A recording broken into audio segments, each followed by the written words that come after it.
हाय। आ, आपने स्टार्ट कर दिया ना? Okay, thank you. तो हेलो सभी को। और वैसे तो जितने भी नाम मैं देख पा रहा हूँ, आई थिंक मैं सबको ही जान रहा हूँ और हम मिल चुके हैं कभी ना कभी।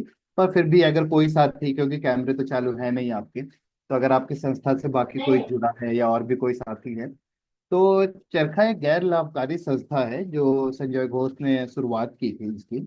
और 94 में शुरू हुई इस संस्था का इस समय जो मुख्य लक्ष्य है, जिस चीज के लिए हम काम कर रहे हैं, वो है दूर दराज आंचलिक क्षेत्रों में, ग्रामीण क्षेत्रों में, और जो सूचना संचार इन सारे टेक्नोलॉजी और उनके साधनों से, उनके इस्तेमाल करने के तरीकों से वंचित हैं या रखे गए हैं, उन समुदायों के साथ, उन कम्युनिटीज के साथ काम करते हुए उन्हें वो टूल्स देने, वो तरीके देने, वो भाषा पे काम करने, जिससे कि वो अपनी समस्याएं, अपनी दिक्कतें, अपने अचीवमेंट, इन सारी चीजों को खुद अपने शब्दों में, अपनी बातों में, अपने वीडियोस में, अपने लिखे हुए से एक बड़े जनमानस, एक बड़े पब्लिक के सामने, अपने समुदाय के भीतर भी, और वो लोग जो इस तरीके के क्षेत्रों के लिए या एक बड़े तौर पे नीतियां बनाते हैं, जो योजनाएं बनाते हैं, पॉलिसीज बनाते हैं, उन तक उनकी बातों को उनकी भाषा में हम पहुंचा सकें।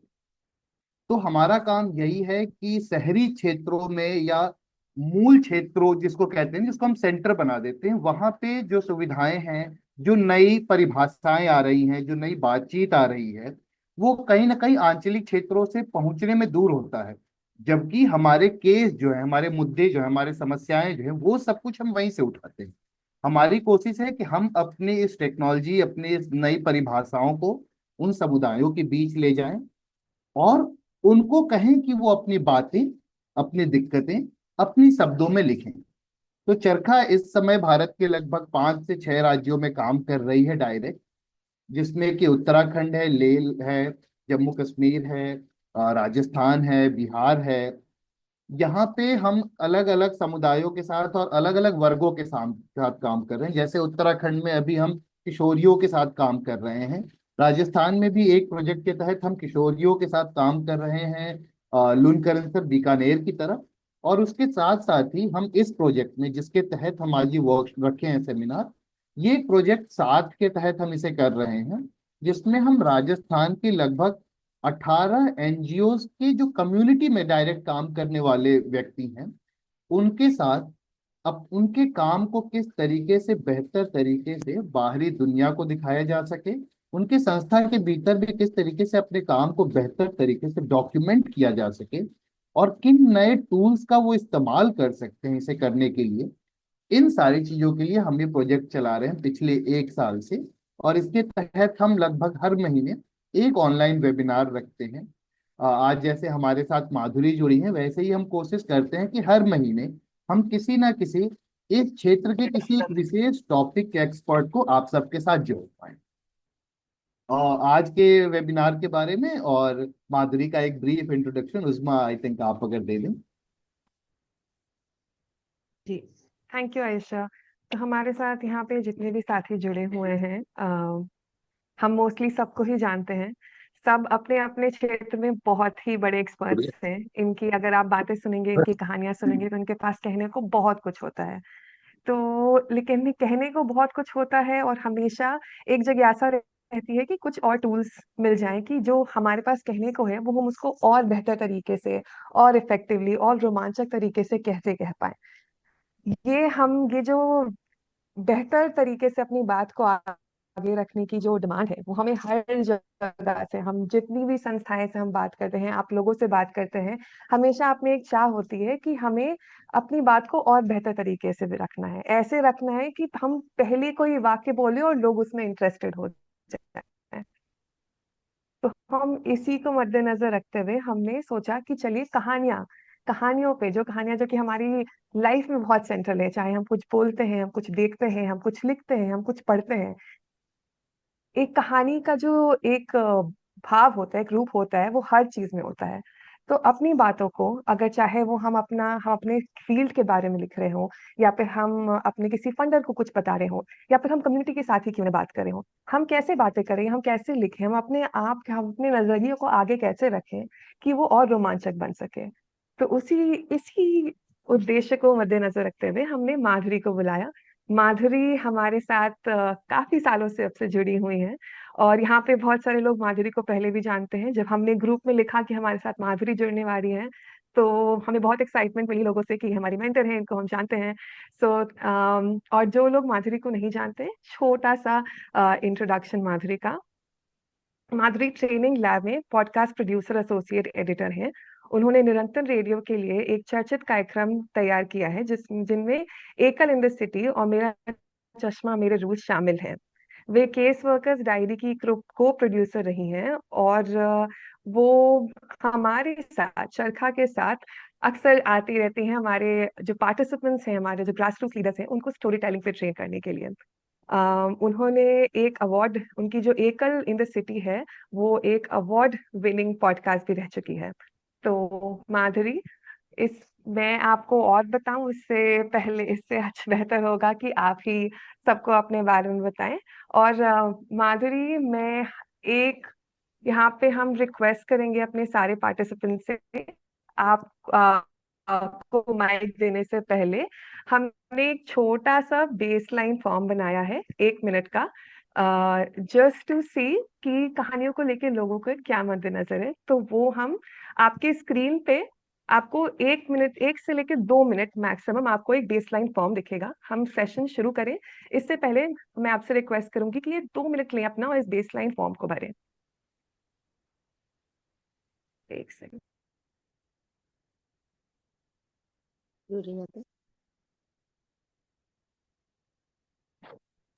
क्या आप सबको ये बेसलाइन फॉर्म दिख रहा है? ओके। जी मैम, दिख रहा है।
एक Usma, सेकंड साथियों, हाँ हाँ, उसको yeah. Anchor. The form that the question you have to say is baseline 250325, the today's date one. या 1 मिनट मुझे दिखा।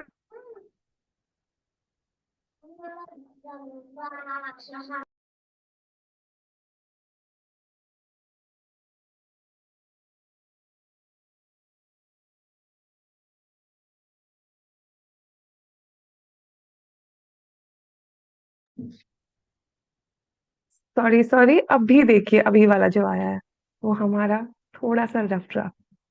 इसमें कुल 4 सवाल हैं और इसमें हर सवाल में लगभग 4 या 5 ऑप्शन हैं। आप जितने ऑप्शन पे टिक करना चाहते हैं कर सकते हैं। और जब आप चारों सवालों के जवाब दे दें तो नीचे जो सबमिट लिखा है उस पर दबाना ना भूलिएगा।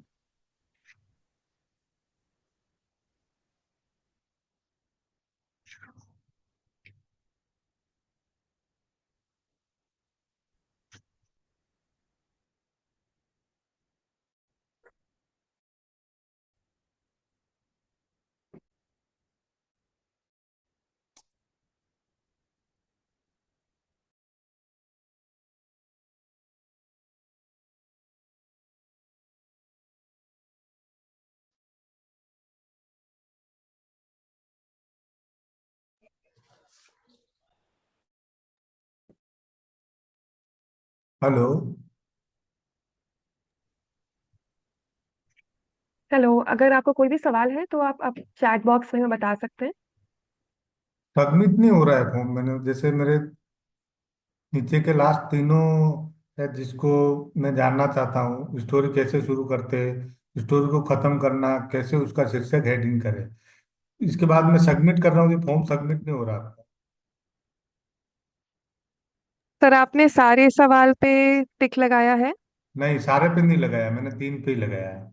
नहीं, आपको ये सारे सवाल जो है वो जरूरी है, हमें जानना है कि आप सारे सवाल में आपका क्या राय है, तो आप सारे सवाल में आप टिक लगाओगे तब ये सबमिट होगा। तभी सबमिट होगा ना। जी। ठीक। ओके। तो भी नहीं हो रहा है।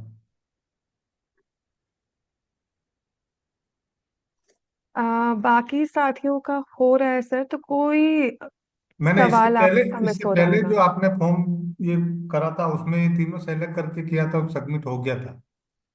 4 क्वेश्चन है सर, 3 नहीं है, 4 है। नहीं नहीं, इससे पहले ठीक है। ओके ओके, एक सेकेंड है।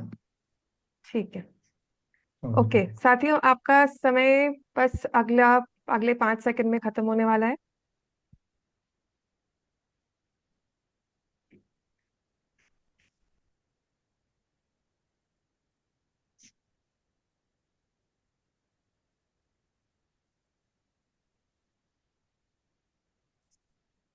Thank you Hemlata ji. Okay.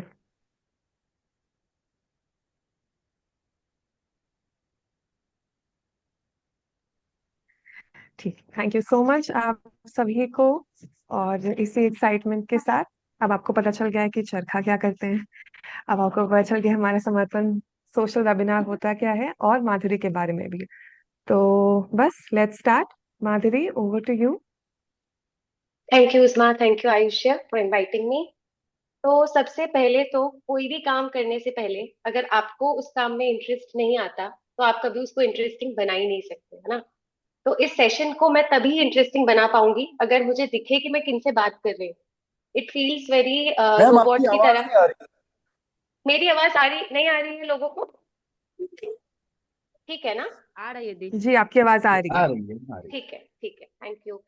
तो मैं सबसे दरख्वास्त करूंगी कि प्लीज जो लोग ऑन कर सकते हैं अपना कैमरा, अगर आपके पास अच्छा इंटरनेट है तो आप कैमरा ऑन रखिए, बिना डरे बिना झिझक के। क्योंकि फील्ड पे सबसे पहली बात तो यही होती है कि हमें लोगों को फेस करना है। तो अगर हम एक कैमरा को फेस नहीं कर पा रहे तो हम लोगों को कैसे फेस करेंगे?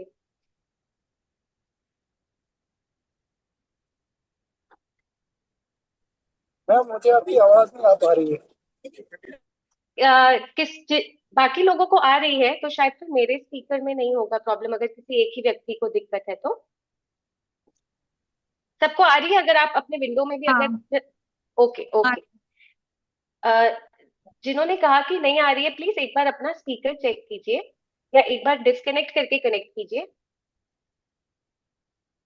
Okay, thank you so much. अब मुझे लग रहा है ना कि मैं इंसानों के साथ बात कर रही हूँ। तो जैसा उस्मान ने कहा कि राइटिंग में सबसे इम्पोर्टेंट चीज होती है कि पहली लाइन जो हो वो बहुत इंटरेस्टिंग होनी चाहिए। तो मैं भी सोच रही थी कि ये सेशन के लिए मेरी पहली लाइन क्या होनी चाहिए, ऐसी कौन सी लाइन कहूँ कि आप सब लोगों को ये जो हम करने वाले हैं अगले 1 घंटे के लिए उसमें इंटरेस्ट आ जाए। तो मेरी पहली लाइन ये है कि लेखन का कार्य करने के लिए लेखन की प्रैक्टिस करना बेहद जरूरी है। मैं फिर से दोहराती हूँ, लेखन का कार्य करने के लिए लेखन की प्रैक्टिस करना बेहद जरूरी है। अगर आप रोज कुछ पंक्तियां लिखते नहीं है, अगर आपको लग रहा है कि मैं फील्ड पे चला जाऊंगा चली जाऊंगी, मैंने स्टोरी देख ली है, बिल्कुल समझ ली है, मेरी लोगों की बहुत अच्छी समझ है, इश्यूज की समझ है, और मैं लिख लूंगी या लिख लूंगा, तो आप सही तरीके से राइटिंग को अप्रोच नहीं कर रहे हैं। तो मैं अपने अनुभव से आपके लिए खोलूंगी कि मेरे लिए क्या क्या टेक्निक्स क्या क्या टूल्स काम करते हैं।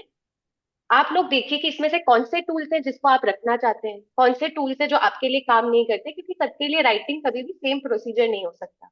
और इसमें जो मेरा बहुत अहम बेस रहेगा वो है फील्ड, कि हम फील्ड पे जाते हैं तब हम इस राइटिंग को कैसे अप्रोच करते हैं। तो इतना क्लियर है सबके लिए कि हम अगले 1 घंटे में क्या करने वाले हैं? ठीक है सबके लिए? हाँ दी। तो जैसे ओके, तो जैसे मैंने पहले कहा कि पहला चीज है कि आप सब लोग ने अपने कैमरा ऑन किए हैं, और दूसरा चीज है कि मुझे आप लोगों से थोड़े रिस्पॉन्सेज चाहिए होंगे। हम जब भी सेशन को खोलते हैं मैं जो भी चीजें दिखाऊंगी उस पर मैं कुछ सवाल करूंगी, एंड जितना आप लोग शेयर करेंगे ना उसको देखकर, तो ही ये सेशन बिल्ट होगा। क्योंकि मैं कोई एक्सपर्ट नहीं हूँ कि मेरे पास भाई कोई बहुत नोट्स बने हुए हैं और मैं आपको ज्ञान दे रही हूँ। ये सेशन हम मिलकर बनाएंगे। तो प्लीज इस चीज को दिमाग में रखना। ओके। आपके पास अब अगले 5 मिनट हैं। क्या सब लोग अपने साथ एक नोटबुक, एक पेन, ये सब लेकर आए हैं? अगर नहीं लेकर आए जी। हैं तो फटाफट ले लीजिए आसपास से एक कागज, एक पेन, कुछ भी।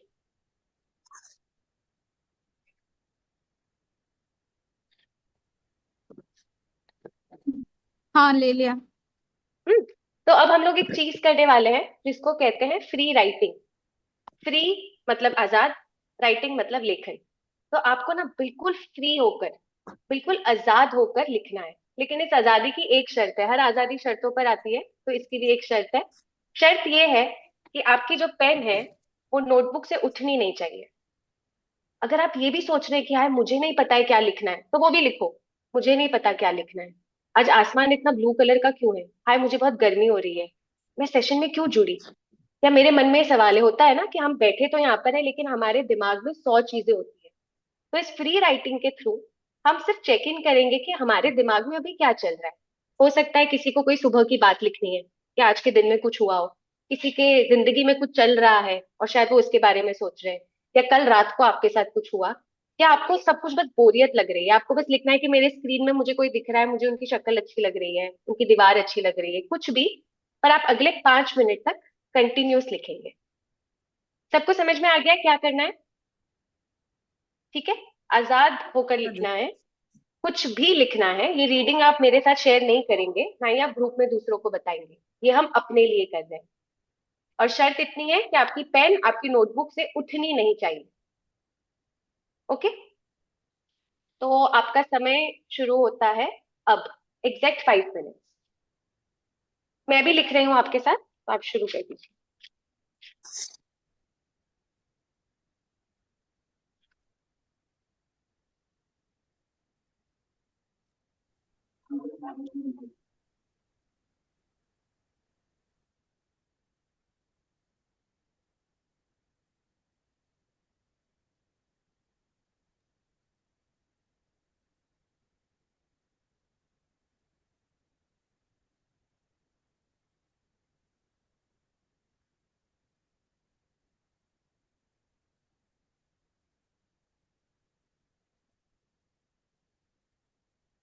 मैम, एक बार आप रिपीट कर देंगे कि क्या करना था एक बार?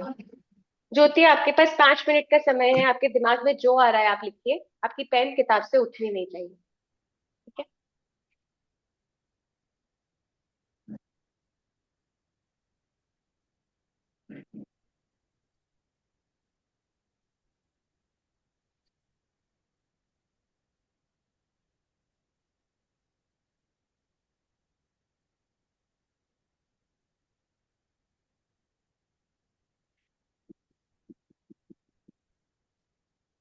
हम्म।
आखिरी 1 मिनट।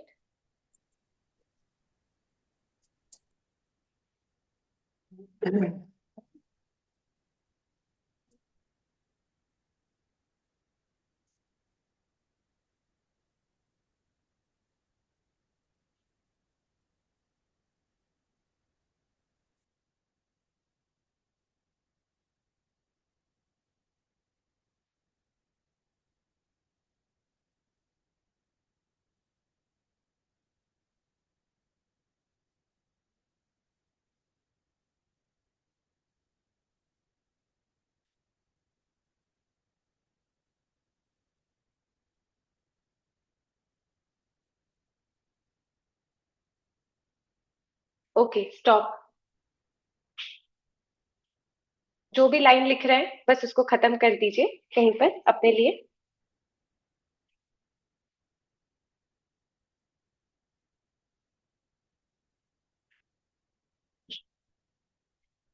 लिख लिया सभी लोग ने? हम्म। जी मैम। हम्म। जब लिख रहे थे तब पता था कि ये लिखने वाले हो जो लिखा? आप में से कितने लोग थे जिनको पता था कि मैं यही लिखने वाला हूँ या यही लिखने वाली हूँ? वो लोग हाथ रेस कर दे। आपके पास वो इमोजी है ना शायद, रिएक्ट बटन, तो आप उसमें इमोजी सिलेक्ट करेंगे तो मैं समझ जाऊंगी। आप में से कितने लोगों को पता था कि वो यही लिखने वाले हैं? अच्छा, किसी को भी ऐसे नहीं पता था कि हम यही लिखने वाले हैं? सबको लगा कि उन्होंने कुछ नया लिखा? उन्हें भी नहीं पता था कि ये शब्द आएंगे कागज पर? कोई भी अपना अनुभव शेयर कर सकते हैं खुद को अनम्यूट करके। हेलो। हाँ। हाँ यशोदा, जी मैम, बताइए। मैं यशोदा। आ, पहले ऐसे मतलब ऐसे सोचा नहीं था कि क्या लिखना है। लेकिन ऐसा होता है ना कि जब अपनी फीलिंग्स पेपर पे उतारनी हो तो मतलब जब चालू होता है तब थोड़ा अलग होता है, लेकिन जब वो नीचे जाए मतलब नीचे जैसे जैसे लाइन आगे बढ़ती रहती है, मतलब अंदर का जो पूरा भरा हुआ रहता है वो सारा उस पे निकल जाता है। तो मतलब उसके लिए तो शायद 5 मिनट भी कम पड़ते हैं। और मतलब मैं अपना एक्सपीरियंस अगर बताना चाहूँ तो जब भी मतलब मुझे गुस्सा आता है या फिर कोई चीज ऐसे बुरी लगती है या फिर कुछ ऐसा होता है कि नहीं मेरी फीलिंग हर्ट हो रही है, तो फिर मैं यही करती हूँ कि मैं डायरी लेती हूँ अपनी और फिर मैं लिखती रहती हूँ फिर उसमें कब 4-5 पन्ने भर जाते हैं पता नहीं चलता, फिर उनको मैं बंद करके और रख देती हूँ ताकि वो पढ़े नहीं। पर उससे हम्म। मतलब मन खाली हो जाता है और जो अंदर से कुछ रहता है कि हाँ किसी से बात नहीं करनी है और ऐसे तो वो खत्म हो जाता है धीरे धीरे, पर वो लिखने से काफी हल्का महसूस करती हूँ मैं। हम्म। थैंक यू ये शेयर करने के लिए यशोदा। और मैं भी आप लोगों के साथ ये सेशन इसीलिए शुरू करना चाह रही थी कि हम लोग बहुत सारे थॉट्स लेकर अपनी फील्ड पे जाते हैं। जैसा यशोदा ने कहा, हम में से कई लोग एक करते हैं ना प्रैक्टिस, कुछ लोग डायरी लगते हैं, कुछ लोगों को लिखने का शौक है वो अपनी बात लिखते हैं। लेकिन हम हमेशा दो मुंह बना देते हैं कि प्राइवेट राइटिंग अलग, पर्सनल राइटिंग जो मैं अपने लिए करता हूँ, अपने लिए करती हूँ, उसको हम बहुत अलग समझते हैं। और जब मैं फील्ड पे गई हूँ, मैं किसी के मुद्दे पे लिखने वाली हूँ, तब हमें नहीं लगता है कि वो राइटिंग ऐसी होनी चाहिए या इस राइटिंग और उस राइटिंग का कोई जुड़ाव है। तो मैं आप लोगों को ये कह रही हूँ कि उन दोनों के बीच में बहुत गहरा जुड़ाव है। मैं जब भी फील्ड पर जाती हूँ, मान लो कि कल मुझे एक व्यक्ति से बात करनी है, मैं ट्रैवल की हूँ दिल्ली से, मैं कहीं पर गई हूँ, उनको मिलने से पहले मैं खुद के साथ चेक इन करती हूँ कि मैं इन व्यक्ति से बात करने क्यों आई हूँ। मेरे को किसी इंसान में क्या इंटरेस्ट है? क्या मेरे घर में कुछ चल रहा है? क्या मेरे अंदर कुछ चल रहा है जो मेरे सवाल पूछने के बीच में आता रहेगा? या क्या मेरे पर्सनल सवाल हैं जो मैं शायद इन व्यक्ति से पूछूं, उनसे ये बातचीत करूं?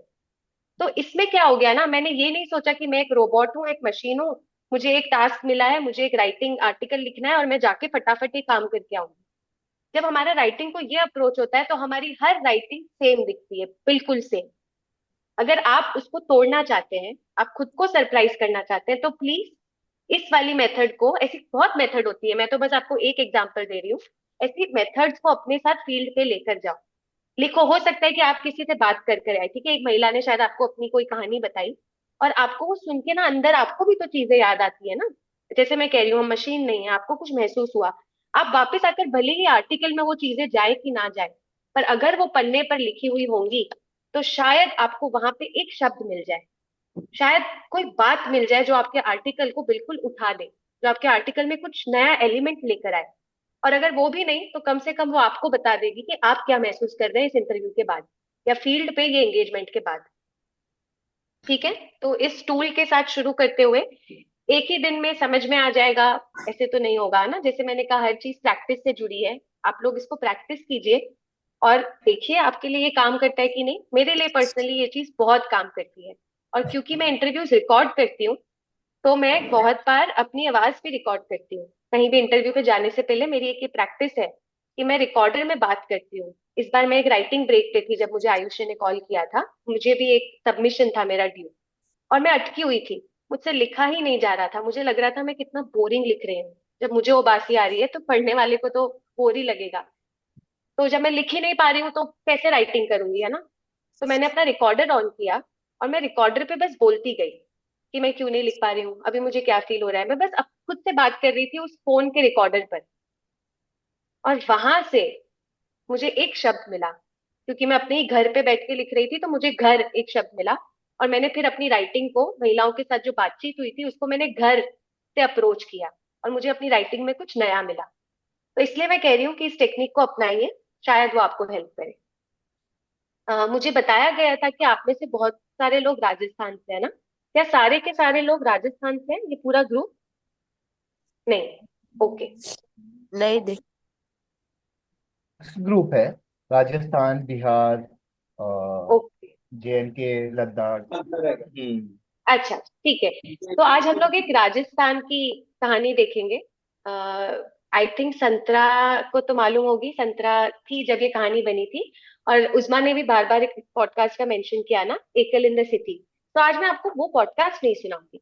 आज मैं उसको आपकी बैक स्टोरी पे ले जाऊंगी, बिहाइंड द सीन जिसको कहते हैं, फिल्म का बिहाइंड द सीन। क्योंकि आप सब लोग लेखक हैं, तो हमें तो इंटरेस्ट इसमें ही है ना कि इसके पीछे क्या हुआ होगा जो ये पॉडकास्ट बने। तो वो पीछे की कहानी पर जाने से पहले मैं अभी आप लोगों के साथ कुछ फोटोज शेयर करूंगी, ठीक है। लाइन में फोटोज होंगे, कुछ 10 फोटो हैं। आपको उस फोटो में से देखकर जो भी डिटेल समझ में आती है, आपको तो अभी पता नहीं है कि स्टोरी क्या है ना, कि ये औरत कौन है, कुछ भी नहीं पता है। लेकिन फोटो को एकदम ध्यान से देखेंगे सब।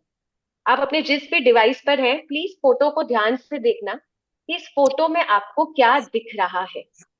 ओके, फिर मैं बताती हूँ क्या करना है। अभी के लिए आप फोटोज देखेंगे।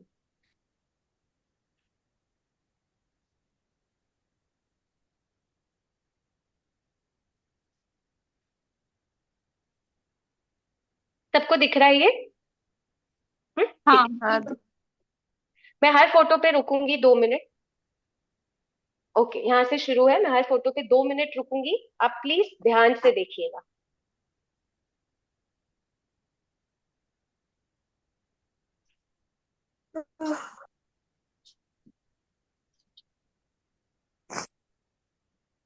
ये बड़ी तो हो ही नहीं रही है। यशोदा, बड़ी नहीं होगी। वो मेरे स्क्रीन पे जो है वही आपको दिखेगी।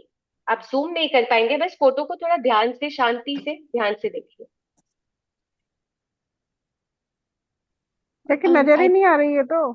माधुरी, आई थिंक वो फोटो जहाँ खुली है वो स्क्रीन नहीं दिख रही है, ओके, आपका सिर्फ ओके, फोल्डर ओके। दिख रहा है। मैं ठीक है, मैं फिर से शेयर करती हूँ। हाँ, 1 मिनट रुक जाइए। मैं फिर से शेयर कर देती हूँ।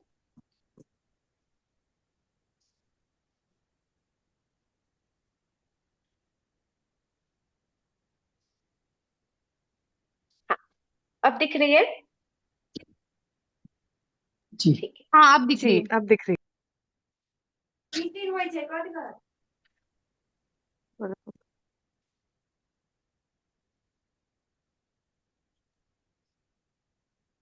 प्रेम की हर छोटी छोटी चीज को देखिए। क्या दुकानें दिख रही हैं? कहीं कुछ लिखा है तो क्या लिखा है? कौन सी जगह है?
मैं अब इसको एक बार फिर से रिवर्स में आपको दिखा देती हूँ, ठीक है? अब थोड़ा सा स्पीड में दिखाऊंगी क्योंकि आपने सारे फोटोज देखे हैं।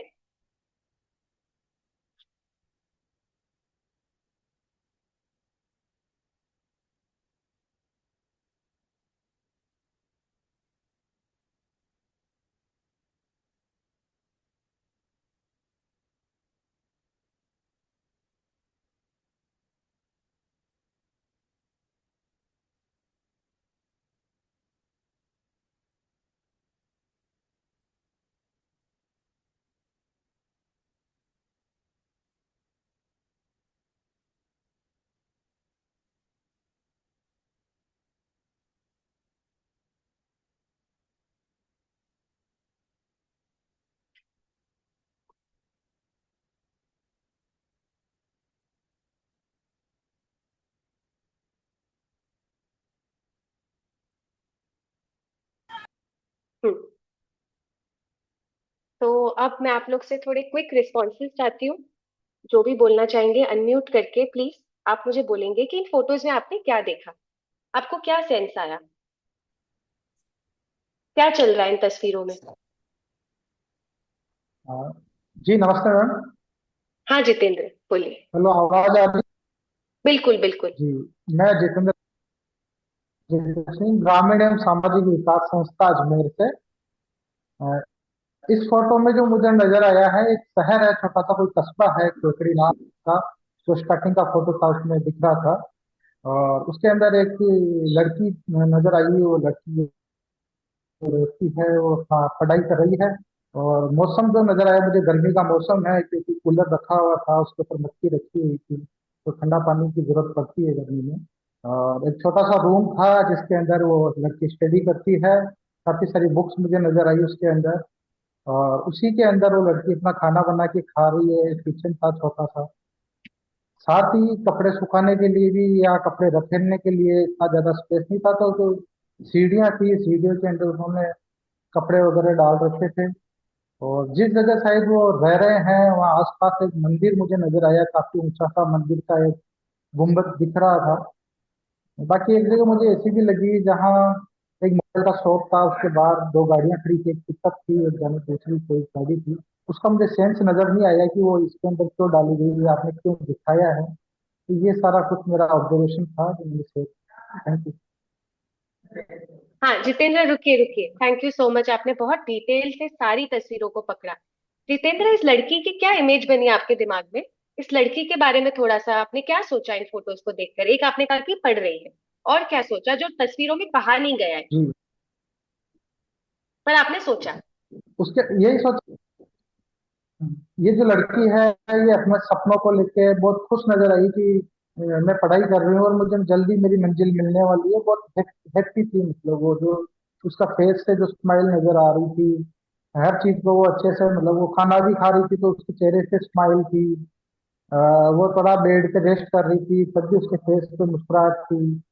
तो न जाने उस वक्त जो आपने जो फोटो क्लिक की वो क्यों मुस्कुरा रही थी उस टाइम, क्या ऐसा उसको फील हुआ, क्या चीज उसके उस टाइम जीवन में चल रही थी वो मुझे नहीं पता, बट खुश थी वो। Thank you so much Jitendra, आपकी बहुत अच्छी पैनी नजर है, आप डिटेल्स को बहुत अच्छे से पकड़ते हैं। जितेंद्र ने बहुत इंटरेस्टिंग चीज कही। हम जब तस्वीरों को देखते हैं तो हम केवल डिस्क्रिप्शन नहीं पकड़ते हैं कि मुझे उसमें क्या दिख रहा है, वो तो हमारा दिमाग पकड़ता है, लेकिन साथ में हमारा दिमाग एक भाव जोड़ देता है। हर चीज आप फील्ड में किसी को भी मिलते हैं, आपके दिमाग में एक भाव आ जाता है कि व्यक्ति कैसे है, वो चीज उनको बोलनी नहीं पड़ती है। तो जितेंद्र, जैसा आपने फोटो में पकड़ा कि ये लड़की हर चीज में बड़ी खुश लग रही है और ये अपने सपनों को पूरा कर रही है। कोई भी हमें किताबों के साथ दिखता है तो हमें लगता है कि भाई ये व्यक्ति तो अपना सपना पूरा कर दे। ठीक है, जितेंद्र के अलावा क्या किसी को कुछ लगा? जितेंद्र के नमस्ते अलावा? मैम। हाँ नमस्ते, बोलिए। मैं चुन्नी शर्मा। मैं उस तस्वीर में देखी हूँ, बालाजी नगर था, वहां पे केकड़ी ना भवन, एक कोई बुक स्टोर है शायद। वहां पे एक लड़की है जो पढ़ाई कर रही है, और हम्म। उसमें डॉक्टर भीमराव अंबेडकर की तस्वीरें लगाई है। मेरे को लगता है हम्म। उन्हीं को लक्ष्य मान के अपने करियर को बनाना चाहती है। हम्म। और वहां पे कूलर था, कूलर पे पानी का मटका रखा हुआ था। गर्मी में तो पानी का हर कोई को जरूरत पड़ता है तो पीने के लिए। और उसी में वो पढ़ाई भी करती है अपना, मतलब उस लक्ष्य को इतना पाने में व्यस्त है कि उसमें अपना सब कुछ करती है, खाना भी बनाती है, खाती भी है, कपड़े भी सुखाती है, मतलब हर एक चीज करती है उसमें। हम्म। यही सब मेरे को दिखा मैं। हम्म। हम्म।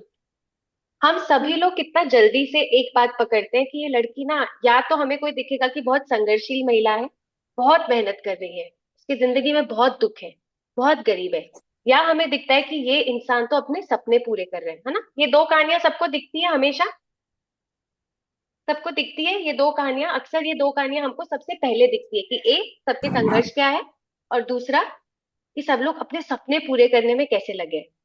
तो अब एक काम करते हैं, अब यही फोटो को दिमाग में रखना। इस लड़की का नाम अनु है, ये केकरी नाम के एक छोटे से कस्बे में रहती है।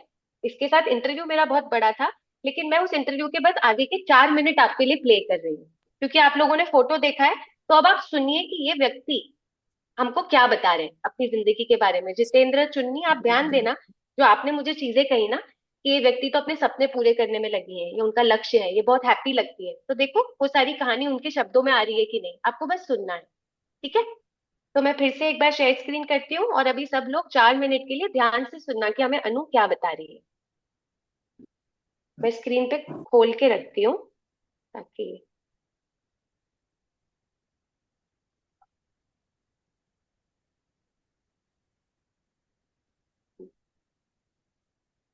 आप लोग बस मुझे एक बार बताना कि आपको साउंड की आवाज आ रही है कि नहीं। ठीक है, ठीक है अनु, तो अब तुम हमें तुम्हारा एक दिन बता सकती हो, क्या होता है, क्या करती हो? आवाज आ रही है ना? बहुत धीरे आ रही है। मैम बहुत धीरे आ रही है। अगर मैं इसमें और, अच्छा रुकिए 1 मिनट, हाँ मैं स्टॉप शेयर करके वीएलसी से खोलती हूँ एक बार।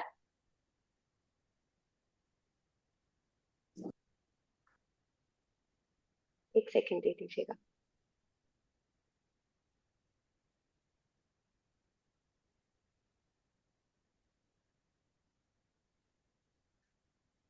मुझे भी आवाज हल्की सी तो धीमी आ रही है, लेकिन मैं फिर से शेयर करती हूँ स्क्रीन शेयर। और अगर आप लोग थोड़ा सा करीब से सुने, क्योंकि 4 मिनट का ही है, तो आप मुझे बताना if it's possible for people to listen to this. हाँ,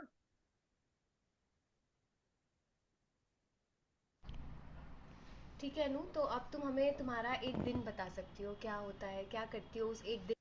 आ रही है आवाज? आ रही है, बिल्कुल आ, धीमी आ रही है। आवाज तो आवाज आ रही है, थोड़ी धीमी है, लेकिन आई थिंक वो सुनाई दे रहा है सबको। ओके ओके, ठीक है। कोशिश करिएगा, अगर हेडफोन पर है तो प्लीज थोड़ा सा क्लोज ले लें, और अगर सिर्फ फोन पे सुन रहे हैं तो स्पीकर को थोड़ा सा पास ले लीजिए। ठीक है, ये रफ रिकॉर्डिंग है, ये एडिटेड एपिसोड नहीं है, इसलिए शायद वॉल्यूम ठीक। ठीक है अनु, तो अब तुम हमें तुम्हारा एक दिन बता सकती हो, क्या होता है, क्या करती हो उस एक दिन में, और अपने कमरे तक ले आ सकती हो। और ये कमरा कहाँ पर है? अभी मैं केकड़ी में रह रही हूँ, जो अजमेर की ही एक छोटी तहसील है। और ये केकड़ी मुझे इसलिए अच्छी लगती है क्योंकि यहाँ पे ना थोड़ा 2 किलोमीटर दूर से ही गांव स्टार्ट हो जाते हैं, 5 किलोमीटर दूर से ही गांव स्टार्ट होते हैं। तो यहाँ की जो लोकल है, मतलब जो लोकल चीज़ें हैं, वो भी मुझे ना अपनी तरफ आकर्षित करती है, क्योंकि मैंने यहाँ पे काम किया है, तो मेरा भी इसके साथ, इस केकड़ी के साथ और इसके गाँवों के साथ ना एक जुड़ाव हो गया है। तो ये भी मुझे जोड़ती है चीज़ें। उसके बाद में ना मैं जैसे और भी शहरों में रही हूँ, अजमेर में रही हूँ, जयपुर में रही हूँ, और मुझे जयपुर बहुत अच्छा लगता है रहने के लिए। तो मैं जयपुर में रही हूँ, तो मैं चाहती हूँ कि मैं वापस से वहीं जाऊँ, लेकिन मैं अभी इसलिए नहीं जा पा रही हूँ क्योंकि मैं इतना अफोर्ड नहीं कर पा रही हूँ। वहाँ रहने का किराया, वहाँ रहने का खाना पीना और ये सारी महंगाई, मैं अभी नहीं मतलब कर पा रही हूँ वहाँ रहने का। इतना मेरे पास इतना पैसा नहीं है कि मैं वहाँ जाके रह सकूँ और अपनी स्टडी कर सकूँ वहाँ जाके। तो फिर से मैं इसलिए यहाँ आई हूँ कि ये मुझे थोड़ा अपने अपने जैसा ही लगता है, ये केकड़ी। इसमें मेरा एक कमरा है, एक छत पे बना एक कमरा है, जिसमें मैं सारे मौसम जो है उनका अनुभव कर पाती हूँ बहुत नज़दीक से। जैसे ना बारिश भी आ रही है तो सबसे पहले मेरे कमरे पे ही आ रही है, और ना धूप भी आ रही है तो, और ना सर्दी भी आ रही है तो सबसे पहले मेरे ही कमरे में आती है, सारे मौसम मेरे कमरे में आते हैं, तो मैं उनको अनुभव कर पाती हूँ अच्छे से। फिर उसके बाद में मैं अपने कमरे को बहुत अच्छे से रखती हूँ, जिसमें मैंने अपने कमरे के 4 पार्ट कर रखे हैं एक ही कमरे के। जिसमें मैंने एक पार्ट में अपना किचन सेट किया है, एक पार्ट में अपनी लाइब्रेरी और अपनी किताबें सेट की है, और एक पार्ट में ना थोड़ा योगा योगा और मेरा जो रिली मतलब मैं मतलब जो मानती हूँ, मतलब ना ऐसे रिलीजन और वो सब, उसको बांट रखा है उसमें। और एक तरफ मेरे सोने का स्पेस है। तो इस तरह से मैंने अपने एक ही कमरे को 4 भागों में बांट दिया, जिसका अपना अपना काम है। जिसमें मैं जहाँ जाती हूँ तो मुझे लगता है मैं इस वाले पार्ट में आई हूँ तो मुझे ये काम करना है, मैं इस वाले पार्ट में आई हूँ तो मुझे ये काम करना है। तो ये मेरे लिए अच्छा है, और मुझे अच्छा भी लगता है कि मेरे एक ही कमरे में ना मैंने बहुत सारा जगह बना ली है अपने लिए, कि जैसे मेरे पास 4 कमरे हो। तो मैं सुबह 5:15 5:30 उठ जाती हूँ, क्योंकि मुझे जो है सुबह वाला चाय अकेले बैठ के पीना, कटोरी भर के चाय पीना, वो मुझे बहुत अच्छा लगता है। और ना वो सुबह सुबह की जो लालिमा होती है, ऐसे ना 5:30 वाली जो ठंडी हवा होती है, और वो जो पूरा ना ऐसे चांद और तारे भी दिखते रहते हैं, जैसे ना पूरा ध्रुव तारा जो है मेरे को दिखता रहता है, बड़ा सा तारा होता है जो ऐसे चमकता रहता है दूर से। तो मैं उसको देखते देखते ना अपनी चाय, अपनी अपनी दिन की शुरुआत ना अपनी चाय से, पहले अपना ही चेहरा देखती हूँ कि मुझसे ज़्यादा लकी कोई नहीं है शायद, मुझे ऐसा लगता है। तो मैं सबसे पहले जाके उठ के ना मतलब अपना ही चेहरा देखती हूँ आईने में कि वाह अच्छी लग रही हूँ, अच्छा अच्छा दिन जाएगा, ऐसा सब ना। तो मैं घर पे भी रहती हूँ तब भी अपना ही चेहरा देखती हूँ, मैं किसी और का चेहरा देखना पसंद नहीं करती हूँ और यहाँ पे भी रहती हूँ तो मैं अपना ही चेहरा देखती हूँ। फिर उसके बाद में चाय बनाई, और चाय बना के फिर मैं अपनी चेयर लेके बाहर बैठ जाती हूँ बालकनी में। और मेरे साथ हवा होती है, वो ध्रुव तारा होता है, और ना वो वो हल्की हल्की रात होती है, जिसमें बैठ के आराम से मैं ना चाय पीती हूँ। और वो ये वाला मोमेंट मुझे मेरे पूरे दिन में सबसे अच्छा लगता है, या मेरी ज़िंदगी में कहूँ तो मुझे बहुत अच्छा लगता है कि ये चाय जो है ना मेरे को सुकून से मिले। मैं चाय चाय में ना थोड़ा ऐसा कंजूसी नहीं कर सकती कि फटाफट फटाफट पी ली, मुझे धीरे धीरे पीनी है, आराम से पीनी है। मैं भले ही 15 मिनट जल्दी उठ जाऊंगी, उसका कोई गम नहीं मुझे, लेकिन चाय मुझे आराम से पीनी है।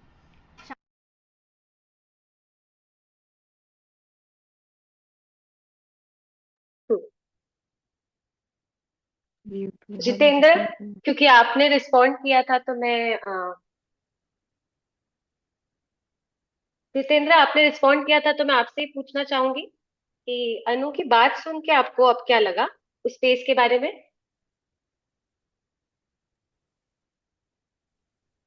हेलो। जी हाँ मैम। जितेंद्र, हाँ तो अब क्या लगा अनु की उस हाँ, जगह के बारे में। जगह के बारे में यही था कि एक तो वो चीज वो बता रहे थे कि वो अफोर्ड भी कर पाते हैं, उनको रहना तो जयपुर अच्छा लगता है, बट वहाँ थोड़ा महंगा है और यहाँ थोड़ा इजी वे में अपना खर्चा चल जाता है, इसलिए यहाँ रह रही है वो। उसके साथ ही उसका का जो रूम है उसको उसने चार जो भागों में विभाजित कर रखा है। उसके अंदर मैंने एक चीज देखा नहीं था शायद, या मेरे ऑब्जर्वेशन में आया नहीं, कि वो योगा वगैरह का भी वो बता रहे थे, तो वॉइस आपने चलाई थी। तो योगा वगैरह भी वो करते हैं, और उनका पूरा ओवरऑल जो 4 मिनट का जो पूरा बातचीत था, जो वो इंटरव्यू में उन्होंने बताया था, उसके अंदर सारा फोकस उन्होंने कर रखा था कि आपके जो दिन की शुरुआत है वो अगर अच्छी होती है, व्यक्ति जो आप रहते हो, तो पूरा दिन अच्छा जाता है। तो और उसी के ऊपर पूरा था कि मुझे सुबह सुबह का जो एक हल्का हल्का सा अंधेरा है जो सुबह होने को होती है, उस टाइम मुझे चाय वगैरह सुकून से मिल जाए, 10-15 मिनट में उसके लिए दे सकती हूँ। हम्म। वो सारी चीजें उन्होंने तो बताई थी, तो ये अच्छी भी बात है। तो मैं बाकी लोग से पूछना चाहती हूँ, प्लीज जी। अपने वीडियोस भी ऑन रखिए और मुझे बताइए कि आप लोग ने भी अब तक देखा है ना, आप लोग ने कुछ फोटोज देखे जहां में एक छोटा सा किसी का कमरा दिख रहा है, उसके बाद आपने उस व्यक्ति को बोलते हुए सुना, तो आपके लिए क्या एक नई डिटेल खुली? कौन सी नई बात आपको पता चली जब आपने उस व्यक्ति का इंटरव्यू सुना, उनके मुंह से उनके कुछ शब्द सुने? क्या किसी को इसमें कुछ भी नहीं लगा कि सुन ही नहीं रहे थे? मैम मैं बोलूं? हाँ बोलिए हेलो। सिमरन। हेलो। सिमरन बोलिए, फिर ज्योति आप बोलिए। हाँ सिमरन। यस मैम, मुझे ये लगा कि वो जो थी अनु, उन्होंने अपने आप को प्रायोरिटी बना रखी है।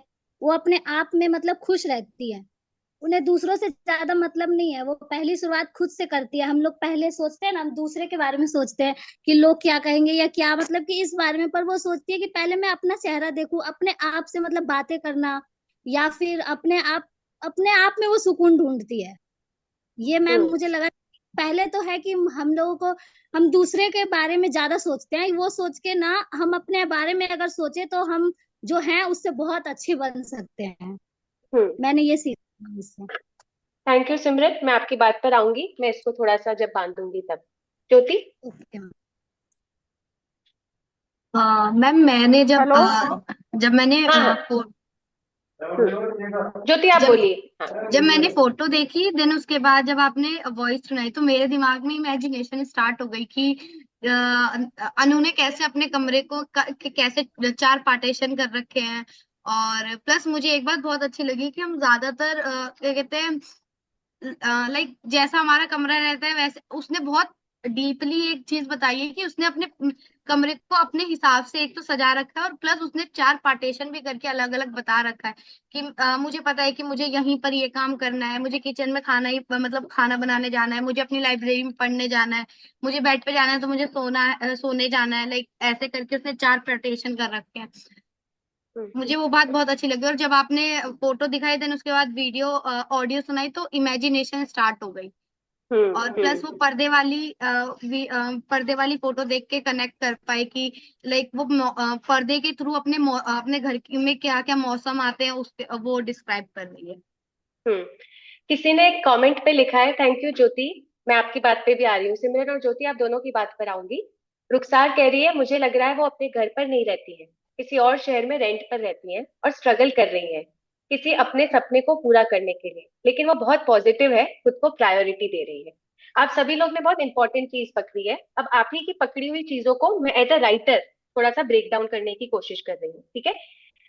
जो आपने भी जितेंद्र कहा कि हम जब किसी को सुनते हैं तो आप लोग नोटिस कीजिए कि आप कौन सी चीज को पहले सुनते हैं। जितेंद्र ने सबसे पहले कहा कि ये लड़की वैसे तो जयपुर में रहना चाहती है पर वो जयपुर अफोर्ड नहीं कर सकती है, इसीलिए वो यहाँ पे ले रही है। हाँ। सिमरन आपने सुना कि वो खुद को प्रायोरिटी देती है। ज्योति आपने सुना कि इसके 4 कमरे, एक ही कमरे में 4 जगहों की क्या इमेजिनेशन है। सबने सेम ऑडियो सुना, सबने सेम बातचीत सुनी, लेकिन सबने उसको अलग तरीके से पढ़ा।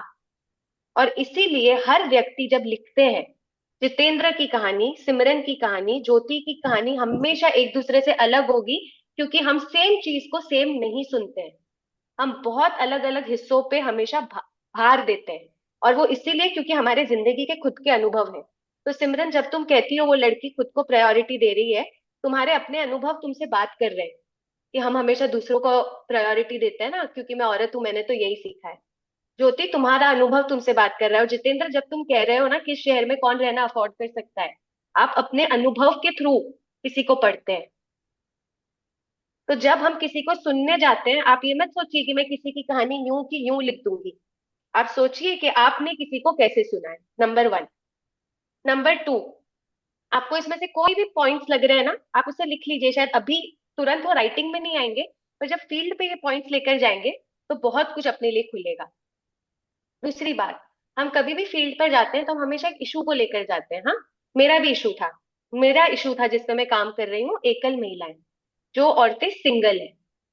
मुझे पता था कि अनु एक संस्था में काम करती है और केकड़ी नाम के छोटे कस्बे में रहती है। मेरे दिमाग में भी यही था कि बहुत स्ट्रगल करने वाली महिला होंगी। ये तो हम थोड़ा सा दिल्ली विल्ली में आ गए, दिल्ली में भी स्ट्रगल करते हैं, लेकिन दिल्ली हमें लगता है ना ऐसे बड़ा शहर। और दिल्ली में जब सिंगल वुमन को देखते हैं तो एक ही नजर से देखते हैं कि अरे बिल्कुल आजाद, ऐसे कपड़े पहनती होगी, ऐसे दोस्त होंगे। तो मैं देखना चाहती थी कि छोटे कस्बे की फोटो क्या है, छोटे कस्बे की इमेज क्या है। तो बहुत सारे लोगों से मिली, वो मुझे ऑफकोर्स ऐसे करके ही बताते हैं पहले तो कि बहुत संघर्ष है अकेले रहने में, तो लोग हमें कमरा भी नहीं देते हैं, किराए पे नहीं मिलता है, शहर में बहुत छुप छुप के रहना पड़ता है, डर के रहना पड़ता है। पर मैं जब अनु को मिली तो अनु ने मुझसे ऐसे बात नहीं की। अनु ने पहली चीज कही, ये केकड़ी मुझे अपने जैसी लगती है। तो जब मैं उसको इंटरव्यू कर रही हूँ, मैंने उस बात को पकड़ लिया कि मैं एक ऐसे व्यक्ति से मिली हूँ जिसको अपना शहर बहुत इंटरेस्टिंग लगता है। उसने नहीं कहा मैं छोटे कस्बे में रहती हूँ, ये तो मैं जो शहर से उठ के आई हूँ उसकी समझ कि अनु छोटे कस्बे में है।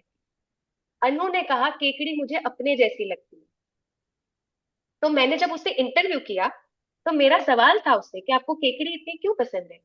और वहां अनु की लाइफ स्टोरी खुली, जहां अनु ने मुझे कहा कि वो केकड़ी में पहले काम करती थी 5 साल। तो केकड़ी उसके लिए फील्ड था, लेकिन अब वो केकड़ी में स्टडी करती है। तो उसकी ये कहानी भी सिंपल नहीं थी। मैंने जाके अज्यूम नहीं किया कि अनु तो यहाँ पे पढ़ाई कर रही है क्योंकि रूम पे बहुत किताबें हैं। मैंने पूछा अनु केकड़ी में क्या कर रहे हो, कब से हो, केकड़ी की आपकी जर्नी क्या है। तो मेरे एक सवाल से अनु की बहुत बड़ी सी एक कहानी खुली। फिर जब हम चलते चलते उनके कमरे पे आए, तो कमरे को देखकर अक्सर लोग कहते हैं ना कि मेरा कमरा छोटा है दीदी, ऐसे करके जब भी बात भी करते हैं फील्ड पे बहुत लोग कि दीदी हम क्या करें, हम तो बहुत परेशान हैं। पर अनु ऐसा इंटरव्यू नहीं थी। अनु ने जैसे ही कमरा खोला, जैसे आपको लग रहा है महल में आ गई। जब कोई व्यक्ति बता रहा है मेरे कमरे के 4 भाग है, आपको ये नहीं लगता कि भाई जैसे कि कितना बड़ा कमरा होगा। ये तो आपने फोटो देख ली तो आपको पता है छोटा कमरा है। तो आप ऑब्जर्व करिए कि सामने वाली व्यक्ति अपनी कहानी कैसे बताती है, और ये नहीं कि आप क्या कैसे सामने वाले को देखना चाहते हैं। आप मत सोचिए, अनु ने नहीं कहा मेरा सपना है, अनु ने सपनों की बात ही नहीं की है मुझसे। तो मैं क्यों जबरदस्ती डालूं भाई, वो अपने सपने पूरे कर रही है अकेली उस कमरे में। क्या उसने बहुत संघर्ष किया। उसने मुझे कहा कि जब वो 3 साल की थी उसका बाल विवाह हुआ हो गया था। उसने अपनी पूरी स्टोरी बताई। पर वो अपने कमरे पे इतनी देर ठहरी कि मुझे लगा मुझे तो कहानी कमरे की कहनी। उसमें आएगा कहीं ना कहीं बाल विवाह, आएगा कहीं ना कहीं आएगा कि वो क्या पढ़ाई कर रही है। पर मेरा केंद्र, मेरी कहानी का केंद्र होगा अनु का कमरा। तो भले ही आप फील्ड पे जाएं, आप एक जैसी कहानियां सुनते हैं, आपको ठहरना है किसी से पूछने के लिए उनकी कहानी में। जैसे आप लोगों की मैं कहानी पढ़ रही थी, किसी ने ईंट पत्थर वाली एक स्टोरी लिखी है कि यहाँ पे बहुत सारी यंग लड़कियां सुबह को आके काम करती हैं, ईंट पत्थर का कंस्ट्रक्शन करती हैं। इनके भी अपने सपने हैं पर ये अपने सपने पूरे नहीं कर पाती हैं। ये बहुत अच्छा एंट्री पॉइंट है क्योंकि आपको अपना इशू मालूम है कि ईंट पत्थर का पर काम करने वाली लड़कियां, हमको इसमें इंटरेस्ट है। ओके, पर सिर्फ इशू जान लेने से आप राइटिंग नहीं कर सकते। आपको इस इशू में क्या इंटरेस्ट है। सबको पता है यार संघर्ष करते हैं, सबको पता है कि पैसे नहीं मिलते हैं, सबको पता है कि उनके स्कूल छूटते हैं। तो मुझे कुछ नया बताओ ना, मैं आपके ऑडियंस हूँ। बैठो एक लड़की के साथ कि आपने ये काम कहाँ से सीखा, एक ईंट बनाने में कितने घंटे लगते हैं। अगर ये इससे थकते हो या इससे आपको क्या फील आती है, क्या पता उसने वहां पे कोई अपने लिए गेम बना रखी, उसने अपने लिए उस फील्ड पे कोई एक सहेली बना रखी है। या वो कहे कि मैं ये काम मुझे किसी ने बोला नहीं पर मुझे अपनी मम्मी को हेल्प करनी थी तो मैंने सीख लिया। तो किसी को ठहर के नए सवाल पूछो ना। और यदि वो व्यक्ति कहते हैं, आपकी ही एक स्टोरी थी जहाँ पे एक औरत जो मटकी बनाती है, वो कहती है कि मैं तो इतनी पढ़ी लिखी नहीं हूँ पर मैं अपनी बेटियों को पढ़ाना चाहती हूँ। ये क्या हर माँ नहीं कहती कि मैं इतनी पढ़ी लिखी नहीं हूँ, मैं अपनी बच्चों को पढ़ाना चाहती हूँ। Same story, of course same story होगी। तो जब कोई व्यक्ति ये कहता है तो ठहरो ना, आप कौन से गांव में कितना पढ़े, आपको अपने बचपन की कौन सी बात याद है। आपको लगेगा ये मेरे इश्यू से रिलेटेड नहीं है, पर बाद में रियलाइज होगा कि सारी बातें उस व्यक्ति के कैरेक्टर को बिल्ड करती है। और लेखन में किसी का कैरेक्टर बहुत इंपॉर्टेंट है। अगर सारे कैरेक्टर ज्योति जैसे लगेंगे, सिमरन जैसे लगेंगे, जितेंद्र जैसे लगेंगे, तो हम बोर नहीं हो जाएंगे? सिमरन में कोई तो नई बात होगी ना, ज्योति आप में कुछ तो अलग बात होगी। तो आप जब फील्ड पे लोगों से मिलते हैं, सोचो ना, उनमें कुछ तो नई बात होगी। वो सिर्फ मटका पे पेंट करने वाली औरत नहीं है, उसकी इंटरेस्टिंग लव स्टोरी होगी। शायद वो कहीं पे टहलने जाती होगी, उसका कोई फेवरेट स्पॉट होगा उस शहर में। वो उतना ही मेरी कहानी का हिस्सा है जितना कि इशू हिस्सा है।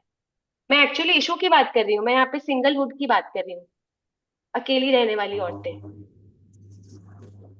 हेलो। ठीक है, तो हाँ तनुजा बोलिए। बोलिए तनुजा। हाँ दी, मैं वही बात करना चाह रही थी कि से वो जो थी अनु, एक लड़की जो क्या मतलब कि सोच रही है, बैठी हुई है, और किस तरह से मतलब कि वो अपना सुबह का जो बताई वो मुझे बहुत ही अच्छा लगा।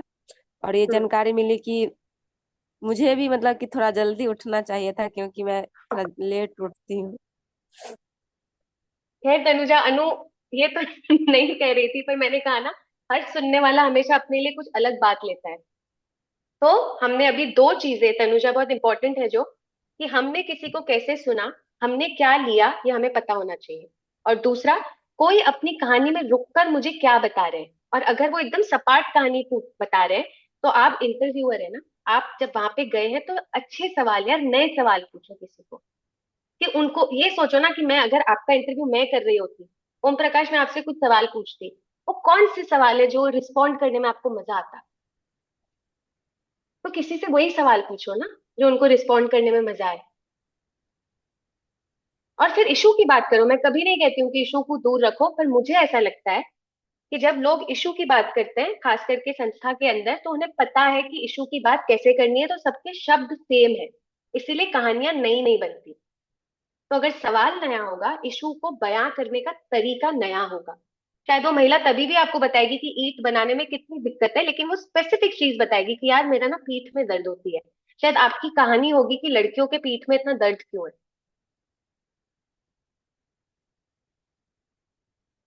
एक में हम लोग एक न्यूज रिपोर्टर से बात कर रहे थे, मैं हर राइटिंग की बात कर रही हूँ, केवल एक फिक्शन राइटर नहीं जो खाली कहानी लिखते हैं, जो जर्नलिस्ट है, सब है। तो एक जर्नलिस्ट है, नेहा दीक्षित, हाँ। उन्होंने कहा मैं फील्ड पे जाती हूँ, मुझे बहुत लोग कहते हैं कि हमें तो लड़कियों के स्वास्थ्य पे कहानी लिखनी है। तो उन्होंने पूछा, अच्छा आपको लड़कियों के स्वास्थ्य पे क्या लिखना है? तो बोले यही, लड़कियों को जो माहवारी की दिक्कतें होती हैं, फिर बच्चा जनने के टाइम पे जो दिक्कतें होती हैं, तो उनके स्वास्थ्य में ये सब आया। तो उनको नेहा दीक्षित ने पूछा कि हमें क्यों लगता है कि माहवारी की दिक्कत वही महिला के स्वास्थ्य की दिक्कत है, या बच्चे जन्ना? जो टाइफॉइड मलेरिया जैसी बीमारियां हैं, अगर आप स्टेटिस्टिकली देखेंगे तो वो बहुत ज्यादा महिलाओं को होती हैं। क्यों? टाइफॉइड होता है पानी से ज्यादातर, अगर आप गंदे पानी के कांटेक्ट में। मलेरिया होता है जब आप गंदे पानी के कांटेक्ट में। और ज्यादातर गांव में जी। पानी भरने का काम कौन करती है? महिलाएं करती है। तो मुझे क्यों लगता है कि एक टाइफॉइड और मलेरिया पे लिखी कहानी महिला के स्वास्थ्य की कहानी नहीं है? तो आप सोच रहे हैं सेम इशू, लेकिन इशू को देखने का नजरिया उनका एक अपना नया और अलग, वो आपको एक बेहतर राइटर बनाता है। तो उसके लिए अब आप सोचेंगे कि ठीक है, पर ये नजरिया हम इस पे काम कैसे करें, ये बनता कैसे है? क्या है किसी को ये सवाल? तो मैं इस पे जाऊं, नहीं तो फिर हम यहीं पे खत्म भी कर सकते हैं। किसी को है सवाल तो बताइए, नहीं तो मैं अकेली क्यों बात करती रहूं। सोनी को है, ठीक है। मैम। सिमरन, आपको आपको भी ये सवाल है, ठीक है। अगर दो लोगों के लिए भी ये सवाल है ना, तो मेरे लिए वर्थ इट है कि मैं इसमें और अंदर जाऊं और अंदर जाऊं। तब हम एक काम करेंगे, यही इनकी सेम स्टोरी, आपने अभी अनु का छोटा सा क्लिप सुना, और आपने अनु का कमरा देखा जिसके कुछ फोटोज है। जब मैं वापस आई तो मुझे उस पर एक कहानी लिखनी थी। ये लेख है जो अंग्रेजी में लिखा हुआ है और थर्ड आई पर है, मैं द थर्ड आई के साथ काम करती हूँ, और ये लेख वहां पर है, ठीक है। पर वो लेख की मैं लिंक शेयर कर दूंगी, लेकिन ये सेशन के लिए मैंने उस लेख का छोटा सा पार्ट, एकदम छोटा सा पार्ट हिंदी में अनुवाद किया है। तो वो मैं आपको रीड करके बताती हूँ। तो इसमें इसको मैंने मैं करके लिखा है, और इसमें दो अनुभवों को जोड़ने की कोशिश की है, मैं और अनु। ओके। इस लेख का नाम है अकेलेपन का गुलाब। गुरुवार शाम 7 बजे, जब ऑफिस से सब घर जा चुके थे, तब मैं अनु को ऑफिस से जूम कॉल पर मिली थी। मेरी ऑफिस पर हम अक्सर मेरी दिनचर्या पर बात करते और मजाक भी उड़ाते, अरे ये तो सिंगल है, अकेली रहती है, इसको किसके पास जाना है, इसका कौन वेट कर रहा है। कभी कभार ये आजादी जैसा महसूस होता, पर कभी कभार एक घुटन सी लगती कि मेरे लिए कोई भी नहीं है। पर फिर मैं अनु से मिली। अनु ने मुझे 7 बजे मिलने को कहा था, शाम के 7 बजे। उसने कहा, शाम को 7 बजे के बाद मेरा अपना समय होता है। मुझे अनु में कुछ अपना सा लगा। मुझे भी तो शाम का ये पर्सनल टाइम, ये निजी समय अपने लिए बेहद पसंद था। अनु की स्क्रीन पे उसका कमरा दिख रहा था। उसने बताया कि वो केकरी में छत पर एक कमरा लेकर रह रही है। मैंने शेयर किया कि मैं भी दिल्ली में ऐसे ही कमरे में रहती हूँ और उसे यहाँ दिल्ली में बरसाती कहते हैं। हम दोनों ने अगले 15 मिनट तक अपने कमरों की बात की। उसे भी मेरी तरह अपने कमरे पर नाचना बहुत पसंद था। मैंने उसे पूछा कि अगर मैं उससे मिलने आऊं तो क्या वो मुझे इस कमरे की सैर कराएगी। उसने कहा, आ जाओ हमारे देश। मुझे गुलाबी दास की ये पंक्तियां याद आ गई। हम तो चालो साहिब जीरा हमारा देश, बताई दऊं थारे भावनगरी, भावनगरी ओ हेली प्रेम नगरी। वहां जाकर पता चला कि केकरी अनु की सचमुच में प्रेम नगरी है। केकरी तक कोई ट्रेन नहीं जाती। मैं अजमेर तक गई, वहां अनु मुझे लेने आ गई। हम दोनों मिलकर बस में बैठकर केकरी पहुंचे। उसके घर तक चलते गए, तब उसने बताया कि वो अजमेर में एमजेएस संस्था के साथ काम करती थी, तो वहां भी रह चुकी है। पढ़ाई करने जयपुर गई तो वहां भी रह चुकी है। और बचपन किशनगढ़ गांव में गुजरा है। पर केकरी में उसे 2 बार प्यार हुआ है। मैंने चौंक कर पूछा, क्या प्यार? उसने समझाते हुए घर की सीढ़ियों पर चढ़ते हुए कहा, पहले केकरी शिफ्ट हुई क्योंकि यहाँ पे मेरी कर्म भूमि है, फील्ड। घंटों में लोगों से मिलती हूँ, उनसे पूछती रहती है आप कैसे हो। मैं उनके मुद्दों पर काम करती। तो पहली बार काम से प्यार हुआ। और दूसरी बार? मैंने एक्साइटमेंट में पूछा। अब इसी छोटे से कस्बे में मैं महादेव लाइब्रेरी पर 10 घंटे पढ़ाई करती हूँ टीचर बनने के लिए। तो यही शहर अब मुझे अपने साथ बैठना सिखा रहा है। पहले 10 घंटे घूमती थी, अब 10 घंटे एक जगह पर बैठ के खुद को स्टडी करती हूँ कि मैं कैसी हूँ, मेरी सोच किन चीजों से बनती है। तो हुई ना ये दूसरी बार वाली मोहब्बत।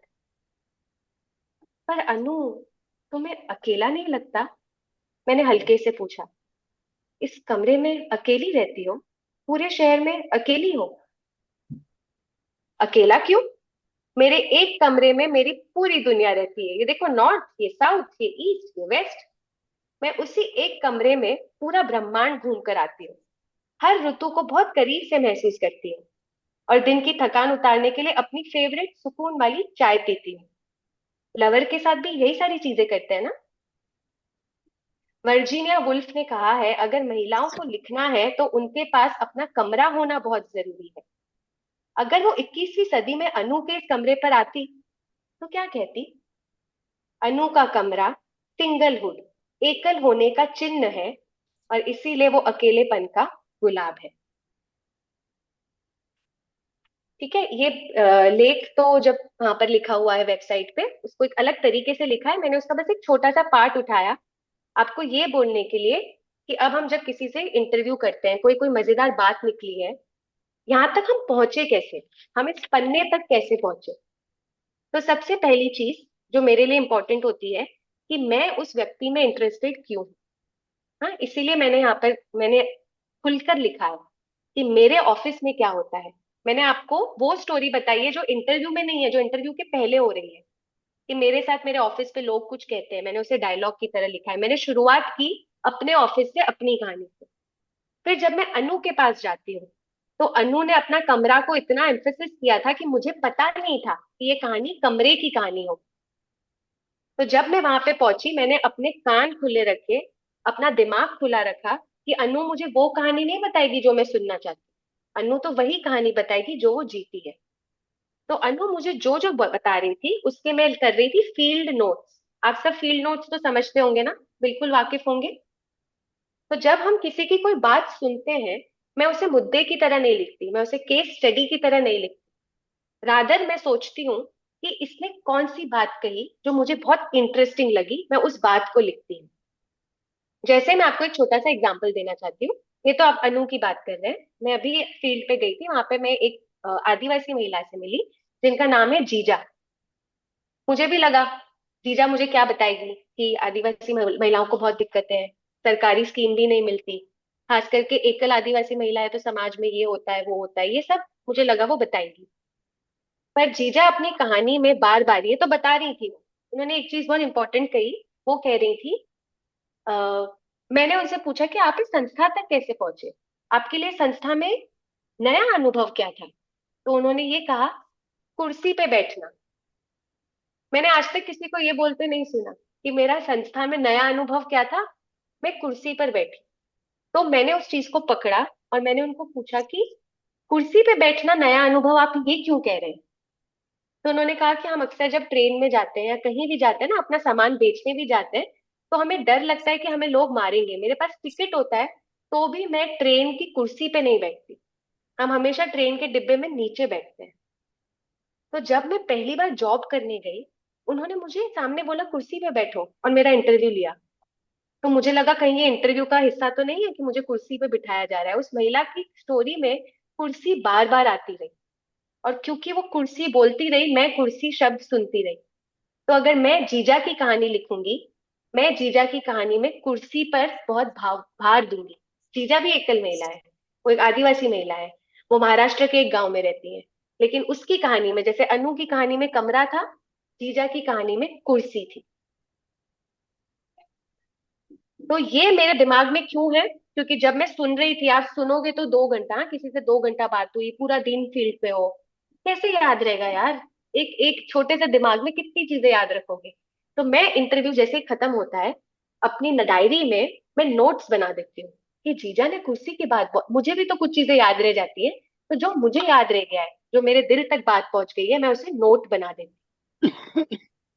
तो मैंने आपको पहला स्टेप बताया कि इंटरव्यू के पहले आपके साथ क्या हो रहा है, आप उसकी फीलिंग को थोड़ा भापिए।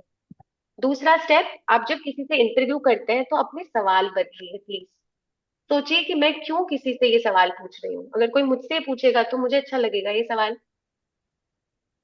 तीसरी चीज, उन्होंने आपको जो बताया है, कोई चीज अगर उन्होंने इंटरेस्टिंग बोली है उसको पकड़ लो, उस पर फॉलो अप सवाल पूछो।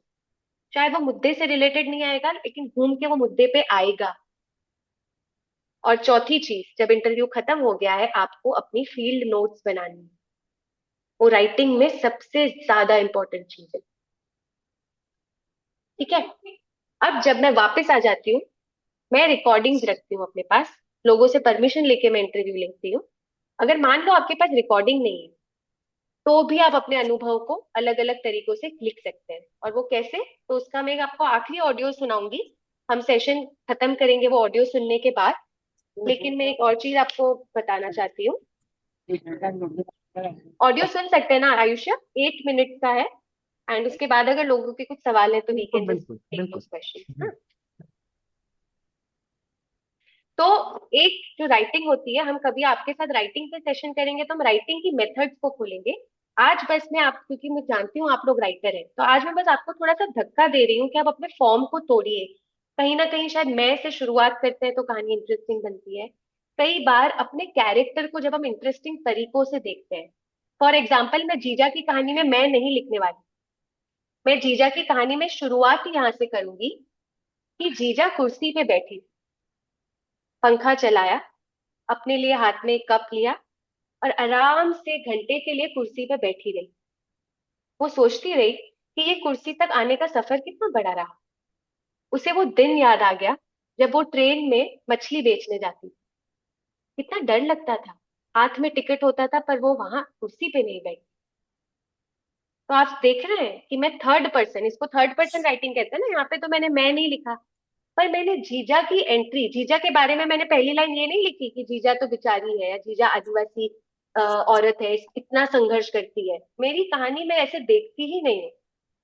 जब मैंने आपको कहा कि कोई व्यक्ति ट्रेन में टिकट लेके ऊपर नहीं बैठा है, मतलब वो संघर्ष कर रहा है, ये कहने की जरूरत नहीं है। आपकी ऑडियंस मूर्ख नहीं है, उनको समझ में आता है, उनको पढ़ने दीजिए, आपकी लाइंस के बीच में पढ़ने दीजिए।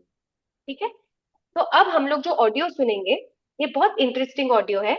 ये ऑडियो लिखा हुआ है सेकंड पर्सन। सेकंड पर्सन यानी मान लो कि अगर मैं सोनी को खत लिखूं या मैं ज्योति को एक खत लिखती हूँ, है ना, हमें लगता है कि खत तो बहुत पर्सनल होते हैं, या तो वो बहुत फॉर्मल होते हैं, जब हमारे संस्थाओं में भेजते हैं, हमारे बॉस को लिखेंगे, हमारे कलीग को लिखेंगे। तो हम लोग एक ग्रुप से मिले, जो था सोशल वर्कर्स का ग्रुप। सोशल वर्कर, इनके प्रोजेक्ट का नाम है प्रयास। और ये सोशल वर्क करते हैं जेल के अंदर, ये कैदियों के साथ काम करते हैं, ठीक है। और कैदियों के साथ, अब कैदियों के साथ क्या काम होता है हमारे लिए, तो ये मैं वही कह रही हूँ, अपने सवाल इंटरेस्टिंग बनाओ। जब हम उनसे मिले तो हमने सोचा कि कैदियों के साथ काम करते हैं, इसका मतलब क्या है, ये लोग तो लॉयर भी नहीं है, एक कैदी को सोशल वर्कर की क्या जरूरत है। तो उन्होंने कहा कि सबसे पहले तो आप कैदी मत कहिए, हम जिनके साथ काम करते हैं उन्हें कैदी नहीं कहते हैं, वो हमारे क्लाइंट है। और प्रिजन के अंदर जितने भी लोग हैं, उन लोगों के भी तो अपने हक और अधिकार हैं। वो लोग वहां पे बहुत सारी स्किल्स सीखते हैं, उनका केस चल रहा है, उस केस में इतने सारों के बच्चे घर पे हैं, उनके बच्चे ठीक है कि नहीं, उनके केस में आगे कार्यवाही हुई कि नहीं। तो ऐसे एक महिला की कितनी जरूरतें होती हैं, हम उन सारी जरूरतों पे काम करते हैं, और इस काम को कहा जाता है रिहैबिलिटेशन। हमने कहा ये तो बहुत इंटरेस्टिंग है। अब इसके बजाय कि माधुरी जाके या मेरे ऑफिस से लोग जाके उनकी कहानी लिखें, हमने उन सोशल वर्कर को कहा कि क्या आप अपनी कहानी लिखोगे। तो उन्होंने कहा नहीं नहीं, हमें लिखना विखना नहीं आता, हम कैसे करेंगे। तो हमने कहा आपके रोज के जो इतने अनुभव हैं, बस आपको वही लिखना है। तो क्योंकि वो केस वर्कर हैं, वो सोशल वर्कर हैं, तो वो ऐसे ही लिखते थे, ये महिला 18 साल से मैं इसके साथ काम करती हूँ, फिर ये हुआ, फिर इसके बाद ये हुआ, फिर ऐसा हुआ।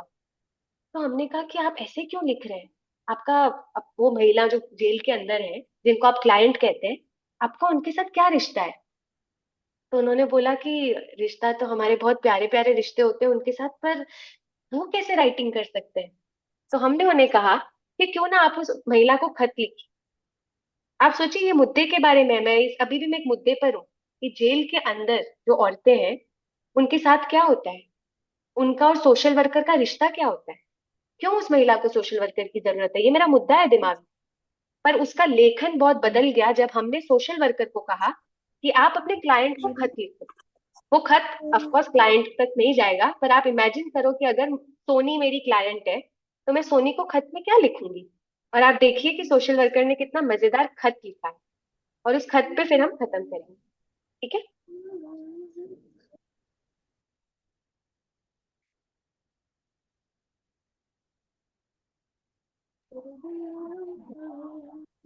मैं स्क्रीन शेयर कर लेती हूँ, एक ही मिनट दीजिएगा मुझे।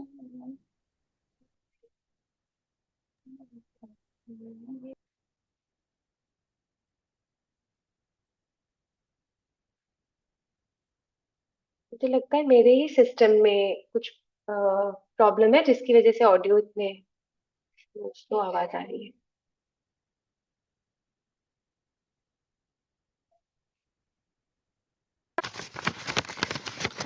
गुड़िया, कितना प्यारा नाम है तुम्हारा। आ रही है ना आवाज ठीक से? जी जी जी, वी कैन हियर। ओके जी। ये वैसे ये पॉडकास्ट पूरा 39 मिनट्स का है, मैं बस इसका पहला लेटर प्ले करूंगी जो 8 मिनट पे खत्म हो। ओके। गुड़िया, कितना प्यारा नाम है तुम्हारा, एक गुड़िया की जैसी हो। प्यारी मुक्ता, काफी दिनों से मैं तुम्हें यह बात कहने की कोशिश कर रही थी। हाय दोस्त, कैसे हो। ये खत में मैं अपने क्लाइंट के बारे में बताना चाहती हूँ। नमस्कार मैडम, कैसे आप। उस दिन की बात है मैडम, जब एक लड़की को आपके शेल्टर होम में एडमिशन लेना था। हेमा, उस दिन बाद हम कई बार कोर्ट में मिले, आपने कभी आंख मिलाकर बात न की। हेमा, हमने लंबी सफर साथ में काटी। इस लंबे सफर में ऐसा क्या हुआ कि आप सबसे खफा हो गए। निरंतर रेडियो पर द थर्ड आई प्रस्तुत करती है लेटर्स फ्रॉम द सिस्टम, जहां सुनेंगे जेल में काम कर रहे प्रयास के सोशल वर्कर्स द्वारा लिखे खत। पर माधुरी, सबको ये तो बताओ कि सोशल वर्कर्स किसी खत लिख रहे हैं। अरे जूही, कुछ लोग अपने क्लाइंट्स को लिख रहे हैं और कुछ लोग अपने क्लाइंट्स के बारे में लिख रहे हैं। क्लाइंट माने क्रिमिनल जस्टिस सिस्टम से गुजर रही महिलाएं। एक मिनट, थोड़ा रिवाइंड करते हैं। तुम ये बताओ कि ये सोशल वर्कर्स कौन है और वो जेल में कर क्या रही हैं? प्रयास Tata institute of social sciences का प्रोजेक्ट है, जहां क्रिमिनल जस्टिस सिस्टम में फ्रंट लाइंस में काम कर रहे सोशल वर्कर्स एक बहुत ही अहम कड़ी से जूझते हैं। वो है रिहैबिलिटेशन, माने पुनर्वास। हाँ, जैसा एक सोशल वर्कर अरुणा ने कहा था, एक बार जेल में आ जाने वाली महिला सिर्फ अपराधी थोड़ी है। हम तो सोचते हैं कि वो फिर से अपनी जिंदगी में कैसे लौटेगी, फिर से काम पर कैसे जाएगी, फिर से जेल के बाहर कहाँ और कैसे रहेगी, फिर से अपने परिवार और समाज से कैसे मिलेगी, फिर से कब मुस्कुराएगी और उसकी जेल में क्या जरूरतें हैं। ये सोचने वाला भी तो कोई होना चाहिए, और वो है हमारा काम। फिर थोड़ा रुक के कहती हैं, पुनर्वास, ये भी तो सिस्टम का काम है। कैदी की पहचान से आगे बढ़कर उसके पीछे के व्यक्ति की पहचान करना। इसलिए प्रयास के साथ ये काम क्रिमिनल जस्टिस सिस्टम का दिल है। तो चलो लेटर्स फ्रॉम द सिस्टम में मिलते हैं पहली सोशल वर्कर अरुणा से। मैं अरुणा निमसे प्रयास संस्था में पिछली 20 सालों से एक सामाजिक कार्यकर्ता के पद पर काम कर रही हूँ। न्याय व्यवस्था में जूझ रही महिलाओं को भावनिक आधार देना, उनका ज्ञान बढ़ाना, उन्हें प्रशिक्षित करके आर्थिक रूप से सक्षम बनाना, यह मेरे काम का भाग है। एक बंदीवान महिला के लिए सोशल वर्कर शायद एक सपोर्ट सिस्टम है, बाहर अपने परिवार के बारे में जानने का जरिया है और समाज में फिर से कदम रखने के लिए एक सीढ़ी है। पर एक सोशल वर्कर के लिए उनके क्लाइंट कौन है? क्या सोशल वर्कर्स के भी कोई फेवरेट क्लाइंट हो सकते हैं? जेल में सब कहते हैं कि सोशल वर्कर अरुणा की तो फेवरेट एक ही है, पर अरुणा के शब्दों में वो कौन है? कुछ महीनों पहले मेरी मुलाकात गुड़िया से हुई, जो प्रयास के पुनर्वसन कार्यक्रम में सहभागी है। बार बार फोन करने वाली, परेशान करके अपना काम करके लेने वाली सीधी सादी गुड़िया ने मानो मेरे मन में एक जगह बना ली थी। मेरी भावनाएं उस तक पहुंचाने के लिए मैंने उसे खत लिखा है।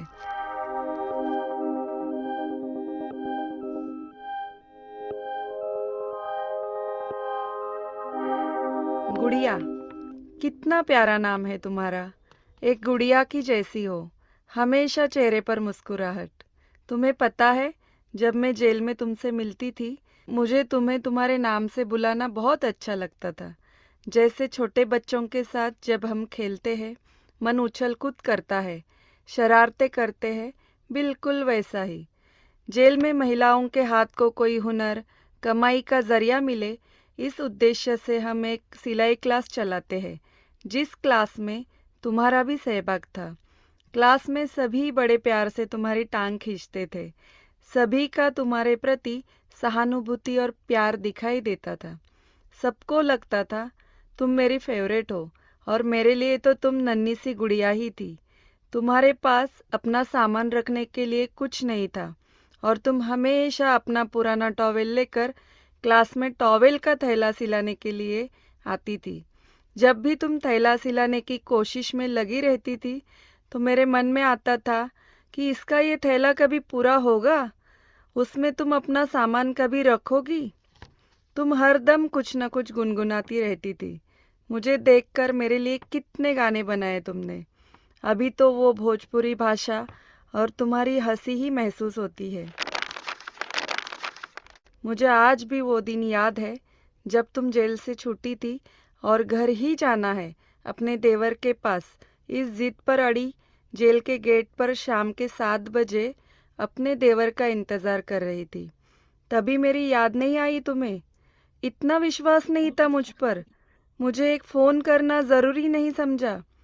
और मैं उस दिन सुबह से तुम्हारे रिहाई की खुशी और तुम्हें सुरक्षित शेल्टर छोड़ने की चिंता के बीच जूझ रही थी। उस दिन शाम को जब जेल के गेट पर तुमसे मिली, तब मैंने तुम्हारे चेहरे पर जो गंभीरता देखी, सवाल थे वो पढ़े, तब महसूस किया कि घर तो घर होता है, अपने लोग अपने होते हैं, जिन पर हम विश्वास रख सकते हैं। याद है, तुमने रिहाई के खुशी में सारे कपड़े धुलाई करके एक झोले में बिना सुखाए ही भर दिए थे, और इतना भारी झोला लेकर तुम जेल की गेट पर खड़ी थी। जेल की कैंटीन से मिला हुआ सामान, खाने की चीजें भी तुम अपने साथ लेकर आई थी। तुम्हारी चिंता का मुझे साफ एहसास हो रहा था कि बाहर तुम्हें कोई मिलेगा, सहारा देगा या नहीं। इस चिंता से तुमने वह सब साथ में लाया जो तुम्हारा अपना था। उस दिन जब तुम घर पहुंची, तब तुम्हारे मन में मेरे बारे में विश्वास पक्का हो गया था, क्योंकि मैंने तुम्हारे घर जाने के लिए ऑटो किया था। 2 प्रयास के क्लाइंट जो संस्था के साथ पुनर्वसन प्रक्रिया में जुड़े हैं, उनको आपके साथ जाने के लिए तैयार किया था, लेकिन मेरे अलावा उन अनजाने लोगों पर विश्वास नहीं था तुम्हारा। उस वक्त तुम्हारे सामने कोई और रास्ता नहीं था। तुम्हें मुझ पर विश्वास रखकर जाना पड़ा। जब तुम अपने देवर से मिली, तब मैंने तुम्हें सही लोगों के साथ भेजा, तुम्हारे सुरक्षा के बारे में सोचा, इसका तुम्हें विश्वास हो गया। कितना सोचने लगी थी मेरे बारे में। रिहाई के बाद जब मैं पहली बार तुम्हारी खुशहाली जानने के लिए तुम्हारे घर आई थी, तब मेरे घुटने में दर्द था। तुमने यह दिमाग में रखकर कुछ दिनों बाद जब हम ठाणे कोर्ट के बाहर मिले थे, तो क्या तुम मेरे लिए मसाज ऑयल लेकर आई थी? मुझे सच में अच्छा लगा। इतना मेरे लिए सोच रही हो तो मेरा तो मन भर आया। तुम्हें पता है, जब भी तुम फोन करती हो, तुम्हारी शुरुआत के शब्द मैडम जी मुझे तुम तक खींचते और करीब लाते हैं। तुम्हारे आदमी की रिहाई की खबर सुनकर खुशी हुई। अभी मैं निश्चिंत हो गई हूँ तुम्हारे बारे में, लेकिन जब से तुम्हारा आदमी छूटकर आया है, ऐसे लगता है कि मानो तुम मुझे भूल ही गई हो। अभी तो सिर्फ तुम्हारे कोर्ट और काम के बारे में ही हम बात करते हैं। चलो ठीक है, अब तुम और तुम्हारा आदमी मिलकर खुद की और परिवार की जिम्मेदारी लेने के लिए तैयार हो। प्रयास और मैं जब भी जरूरत होगी तो साथ में है। नया गाना कब सुनाओगी? इंतजार रहेगा। हमेशा खुश रहना।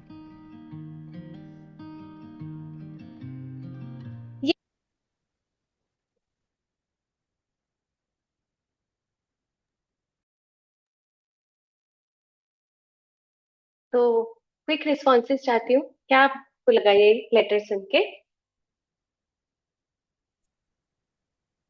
जल्दी जल्दी यार, कुछ तो लगा होगा। चाय पी के नहीं आए लगता है लोग।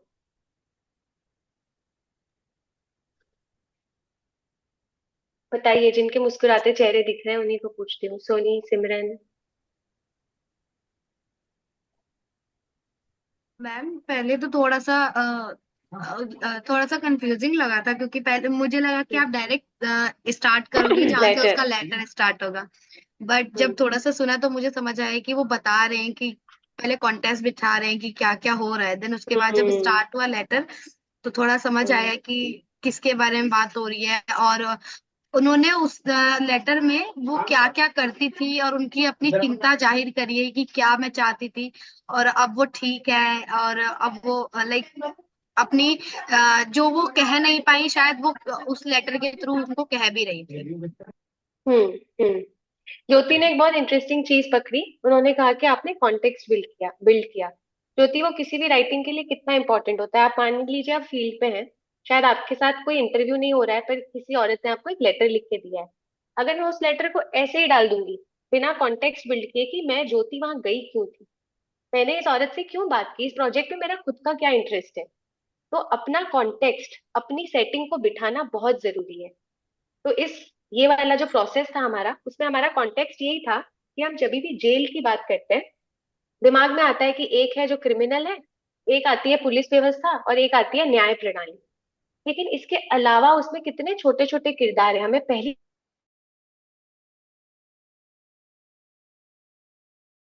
रहे थे।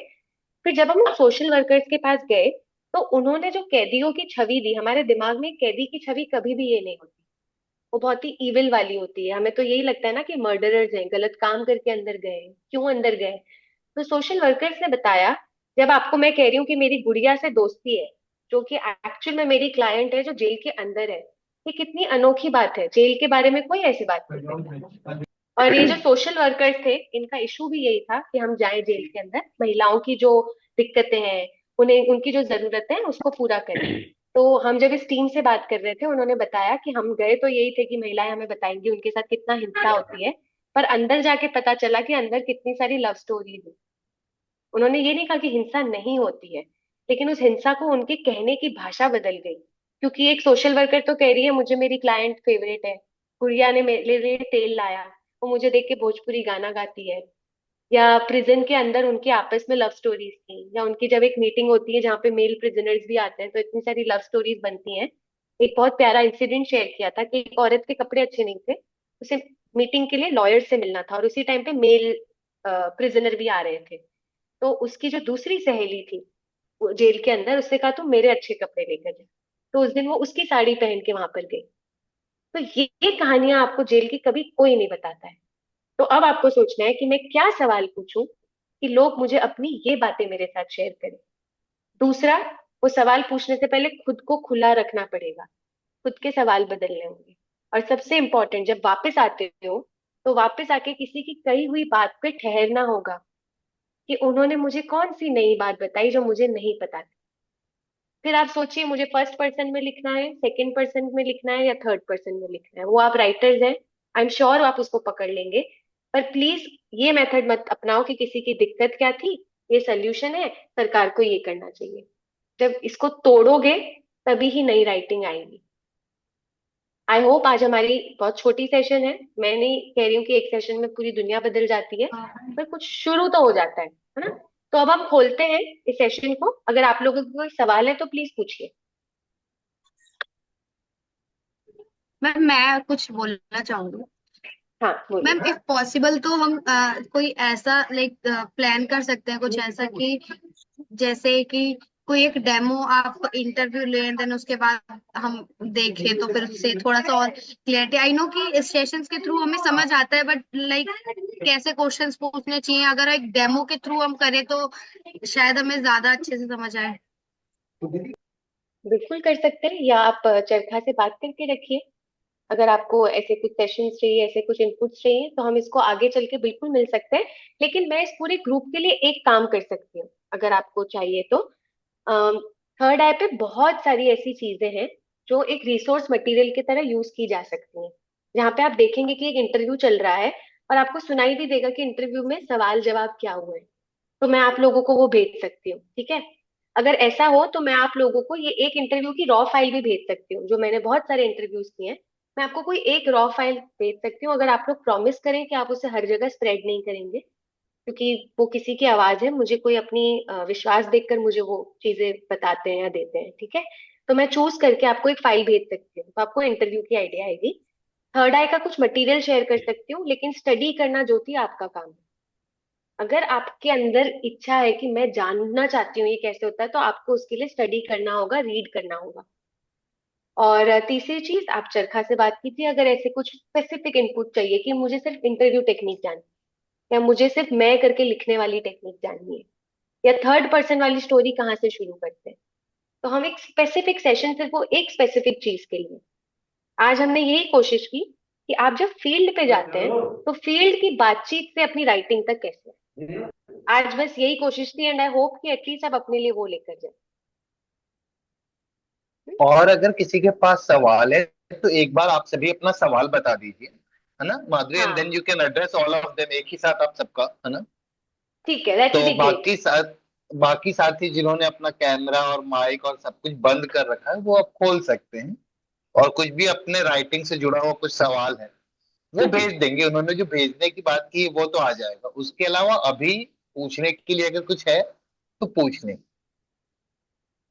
और अगर आप मुझे और सवाल नहीं पूछ रहे हैं तो मुझे यही लगेगा कि फिर मैं आपको क्यों भेजूं। अगर ये ग्रुप इंटरेस्टेड नहीं है, मैं क्यों इतनी मेहनत करके आपको रिसोर्स भेजूं ना। मैम मैं 12 डिस्ट्रिक्ट से दूसरा दशक से हूँ। हाँ हाँ मुझे हाँ। आपके जो केस स्टडी अनुभव ये सुना है जो बहुत अच्छा लगा। एक बैकग्राउंड समझ में आया कि किसी की स्टोरी को हम किस तरह लिख सकते हैं। तो शुरुआती कुछ चीजें हमने चरखा से भी सीखी हैं, और आज एक उनका जो अनुभव और जो उनके जो भावनाएं थी वो किस तरह शुरुआती में लिखेंगे तो उसकी कहानी इंटरेस्ट बनेगी, ये मेरे को सीख मिली है। बहुत इंटरेस्टिंग। अगर आप इतना सीख गए तो आपने बहुत कुछ ले लिया अपने लिए यहाँ से। और सवाल तो वास्तव में आप कह रहे हो कि सवाल हम वही वही वाले सवाल करते हैं कि मुद्दा क्या था और समस्या कहाँ से उत्पन्न हुई, इसको कैसे सुलझाएं, लेकिन उसका जो बैकग्राउंड है शुरुआत का, वो कैसे कैसे चला, ये थोड़ा आज जानने को मिला है। तो हम भी कभी स्टोरी लिखेंगे तो उसमें ये चीजें अवश्य डालेंगे। हेमलता, मैं आपको एक छोटा सा सिर्फ एग्जांपल देती हूँ। एक सेशन चल रहा था और उस सेशन में, उस क्लासरूम में मैंने जाके उनको पूछा कि आप सब लोग मुझे एक गाना बताइए जो आपको लगता है कि आपका किरदार बताता है। अगर हेमलता को बताना हो कि मैं ऐसी हूँ, शब्दों में नहीं कहना है, कौन सा संगीत है जो आपका किरदार बताता है। सब लोग इतना सोच में पड़ गए कि वो कौन सा गाना है, कौन सा गाना है जो मेरा कैरेक्टर बताता है, मेरा चरित्र बताता है। और सबने एक एक गाना बताया। उसके बाद उसी क्लासरूम में बैठे बच्चे जो एक दूसरे को जानते थे, वो एक दूसरे को ऐसे करके देखने लगे कि जैसे मुझे तेरे बारे में कुछ बहुत नई बात पता चल गई। हमारी जी दोस्तियां इतने सालों की है, पर मुझे नहीं पता था कि तुम अपने आप को एक गाने के रूप में देखते हो। जी तो मैं हमेशा सोचती हूँ कि फील्ड जो है ना, फील्ड वो सिर्फ मुद्दा नहीं है, फील्ड मजेदार होती है। ऐसे सवाल पूछो ना जब किसी का किरदार पता चले। वो किरदार मुद्दे तक आएगा ही आएगा, क्योंकि हम किरदारों मुद्दों के साथ जीते हैं अपनी जिंदगी। पर किरदार बहुत मजेदार चीज है, तो उसमें मजा करो। दिमाग ये मत चलाओ कि अरे इसको लिखूंगी कैसे, ये सब बाद में आता है। उससे पहले आपको उसके अंदर उतरना होगा और फिर देखना कौन सी चीज लेनी है, छोड़नी है, पर पूरा अंदर उतरना होगा। जी है ना? Thank you. किसी थैंक और यू। के सवाल या कुछ भी ऑब्जर्वेशन जैसे हेमलता ने शेयर किया? हाँ सोनी। मेरे हेलो मैम। अ, मैं पहली बार इस सेशन अटेंड कर रही हूँ, और मैंने कभी कोई पोयम, कोई आर्टिकल्स, कोई कहानी लिखी भी नहीं है। लेकिन ये सेशन अटेंड करने के बाद मुझे बहुत अच्छा लग रहा है, और मैं इस पे एक कहानी, अपनी एक कहानी जरूर लिखना चाहूंगी। जरूर कोशिश करूंगी कि कैसे अपनी कहानी की शुरुआत करें। और एक नया प्लेटफॉर्म मुझे मिला है, और मुझे बहुत अच्छा लग रहा है ये सेशन अटेंड करके, कि मुझे कुछ नया सीखने को मिला है। और मैं एक यहाँ से अपनी एक नई जर्नी शुरू कर सकती हूँ, एक कहानी लिखने को लेकर के। तो thank you so much for your important time and give me a good role for everything. Thank you so much. Thank you Soni. मैं वेट करूंगी आपकी कहानी पढ़ने के लिए। आप लिखिए तो जरूर शेयर करना। जी बिल्कुल। किसी ने लिखा है, क्या आपका कोई यूट्यूब चैनल है? तो अंजलि, मैं एक काम करूंगी, मैं ना सारा मटेरियल शेयर कर दूंगी आयुष्य के साथ। आयुष्य, आप सबके साथ व्हाट्सएप पे भी शेयर कर सकते हैं या ईमेल भी डेफिनेटली, कर हाँ सकते हैं। बिल्कुल है बिल्कुल। ना? तो मैं आप हम लोग यूट्यूब पर भी अपना कंटेंट डालते हैं और हमारी वेबसाइट है, तो मैं दोनों की लिंक्स आपको भेज दूंगी। ठीक है? और खुद से भी आप सर्च कर सकते हैं, नाम है द थर्ड आई पोर्टल। मैं वो सिर्फ यहाँ पर लिख देती हूँ, तो आप ये सर्च। और ये वेबसाइट हिंदी और इंग्लिश दोनों में है। तो जब आप थर्ड आई पोर्टल लिखेंगे तो वो वेबसाइट आएगा इंग्लिश में, वहां पे हिंदी बटन है, और द थर्ड आई हिंदी भी है।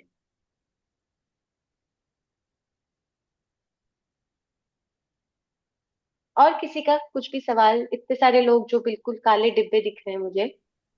आप में से कोई कुछ भी कहना चाहे, I will be happy to hear किसी की भी आवाज। सवाल तो नहीं है, हाँ हाँ। पर जो अभी आपने दिखाया, और विशेषकर जो चरखा है, इसके लिए जो प्रयास कर रहा है, हम बहुत आभारी हैं चरखा के भी, कि जो चीजें प्राय आजकल जो लुप्त होती जा रही है, खत्म हो गई है, क्योंकि वो कहानी कहने वाली नानी अभी रही नहीं है, वो दादी रही नहीं है तो लोग सुनते नहीं है। तो किस किस तरह से इस माध्यम से जो है, अपन लोग जो फील्ड में काम करते हैं, सोशल वर्क करते हैं, वो, और अभी भी उन लोगों के लिए ये वरदान है जो अमूमन गांव से बाहर रहते हैं, वो सोशल मीडिया से दूर हैं, वहाँ अभी भी कोई यूट्यूब चैनल नहीं है, इस तरह के एंड्रॉयड फोन नहीं है। तो उन लोगों के लिए बहुत ही अच्छा ये कार्य है। तो हम लोग भी हालांकि मैं उस ट्रेनिंग में नहीं था चरखा की में, पर हमारे यहाँ से साथी जुड़े हुए हैं, विमला देवी है, सीताराम है। इन लोगों में बहुत ही अच्छा परिवर्तन आया है। ये लोग लिखने लगे हैं, ये लोग पढ़ने लगे हैं। कई बार हमारे पास में अच्छी अच्छी बुक्स होती थी, लेकिन कोई इंटरेस्ट नहीं था इनको पढ़ने में कभी। लेकिन इस ट्रेनिंग के बाद में, इस तरह के सेशन के बाद में, इन लोगों ने इन चीजों में रुचि दिखाई है, ये खुद लिखने लगे हैं। नहीं तो इनको लिखने के नाम से बहुत डर लगता था। कई बार ये कुछ फील्ड से डाटा या रिपोर्टिंग लिखनी होती तो मेरे से बोलते आप ही लिख दो, हम बता देते हैं, मौके का हम बता देते हैं क्या क्या है।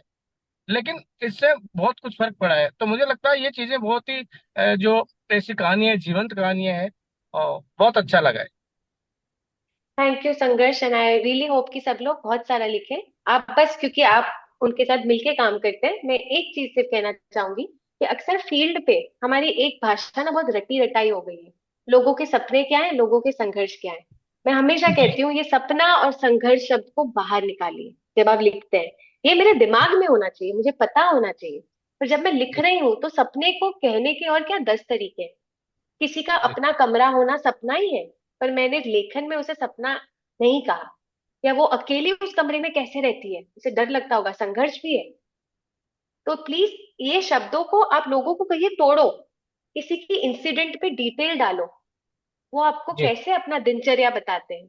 इन लोगों को केस स्टडी ना बना के उनको जब आप इंटरेस्टिंग कहानियां बनाए, उनका बचपन, उनका दिन, उनके हाव भाव, उनका रहन, उनका डायलॉग, वो कैसे बात करते हैं, उनको क्या मजेदार लगता है, तो शायद कहानियां रोमांचक बनेंगी। तो आप ये जरूर अपने ग्रुप को कहिएगा, एंड हम जी वेट करेंगे कि क्या लिखता है आपका ग्रुप।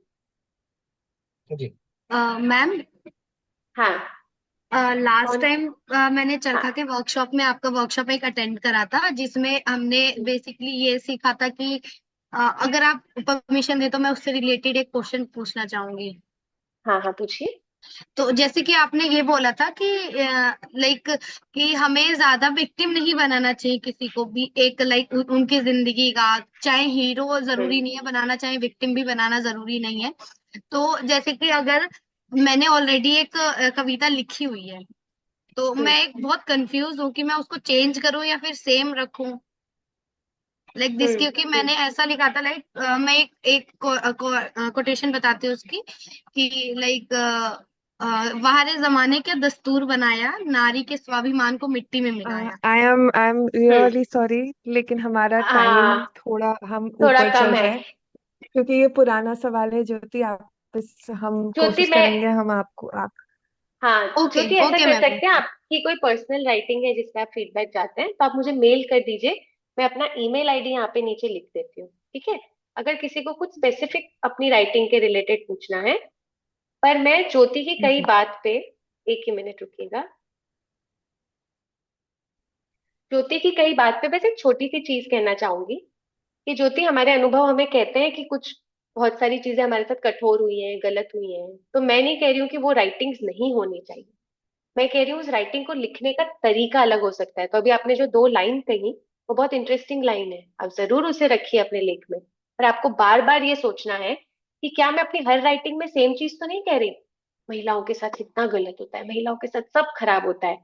मैं जब फील्ड पे जाती हूँ, सिंगल महिलाओं से बात करती हूँ, बहुतों के साथ हिंसा, अब्यूज, घर से निकाले जाना, ये सब हुआ है। तो मैं वो लिखती हूँ, वो मेरी कहानी का हिस्सा है। लेकिन उसके ऊपर मैं एक नया सवाल पूछती हूँ कि अच्छा, इस हिंसा से बाहर आने के लिए आपने क्या किया, अपने मेंटल हेल्थ के लिए आप क्या करते हो, आपने कोई स्ट्रैटेजी अपनाई। और ऐसी एक महिला मुझे आज तक नहीं मिली है जिसने मुझे स्ट्रैटेजी नहीं बताई हो, क्योंकि हम सब अपने ऊपर बीती हिंसा से जूझने के लिए तरीके अपनाते हैं। और मुझे लगता है हमारा लेखन उन तरीकों पर होना चाहिए। तो वो हिंसा की बात करे और तरीकों की बात करे, ठीक है। अगर किसी भी साथी को कोई और सवाल हो या फिर कुछ भी जानना हो, तो वो आप हमें सब हमारे साथ ग्रुप पे जुड़े हैं तो या फिर पर्सनली भी चाहे तो आयशा और मुझे कभी भी मैसेज करके हम वो सवाल माधुरी तक पहुंचा सकते हैं। एक रिक्वेस्ट आपसे, सब लोग 1 मिनट निकाल के जो फॉर्म हमने शुरुआत में भरा था, बेस लाइन, अब हम उसी का एक दूसरा रूप भरेंगे। लेकिन इस सेशंस के बाद अब आपको उन सवाल को आंसर करने में क्या लगता है, तो आपके स्क्रीन पे अभी वो आएगा। उसमें आपको ज्यादा टाइम नहीं, 1 मिनट से अंदर का समय मिलेगा। आप प्लीज इस फॉर्म को भर दें।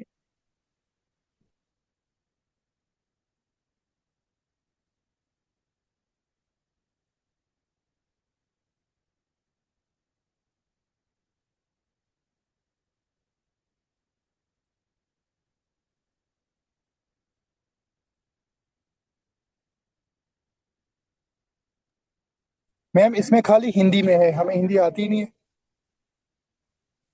इंग्लिश में नीचे लिखा हुआ है। इंग्लिश में भी है इसमें। बाबर, आपको इंग्लिश वाला दिख रहा है?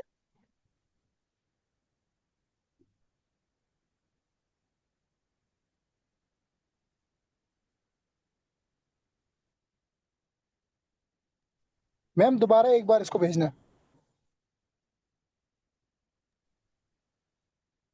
बाबर, ये हम दोबारा अभी तो नहीं भेज पाएंगे क्योंकि सबका ये फॉर्म फिर बंद हो जाएगा। हम आपको ये अलग से ये सवाल भेज देंगे अगर आपको यहाँ पे इंग्लिश नहीं दिख रहा है, क्योंकि बाकी सबको यहाँ पे इंग्लिश और हिंदी दिख रहा है। मैं आपको अलग से और भेज भी किसी को लैंग्वेज का दिक्कत हो रहा है क्या? क्योंकि फॉर्म इंग्लिश हिंदी दोनों में है। बाबा आपको हम ये सवाल दोबारा भेज देते हैं, अलग से आप हम भेज मुझे देंगे दोबारा सवाल भेजो सर। हाँ, आपको अलग से मैं सवाल भेज देता हूँ। लेकिन इसमें तो चेक हो रहा है, लिखे कैसे? जी मैम, आपकी आवाज फिर से एक बार बताएंगे? मैं ये कह रही हूँ फॉर्म में हम अगर टिक करते हैं तो टिक हो रहा है, लिखे कैसे उसके? उसमें टिक ही करना है मैम। ठीक है, यहाँ पे लिखने का ऑप्शन नहीं है, आपको बस टिक करना है। ठीक है। ओके, ये फॉर्म अब हम एंड कर रहे हैं अगले 5 सेकंड में। मैम फॉर्म जी फॉर्म जी, हमारे ओपन नहीं हो रहा है, पता नहीं, दिख ही नहीं रहा स्क्रीन पे मुझे। आप अपने स्क्रीन पे कोने में देखिए, एक राइट लेफ्ट हैंड कोने में बाएं हाथ के कोने में 3 लकीरें दिख रही है छोटी सी। अगर आपने फोन पे खोला है तो। सर फोन पे नहीं है, लैपटॉप दिख पे रहा है। है, दिख रहा है, तीन तीन लकीरें हैं हाँ, तो और अगर फोन पे बंद हो रहा हो तो उस पे क्लिक करेंगे तो हर बार आ जाएगा।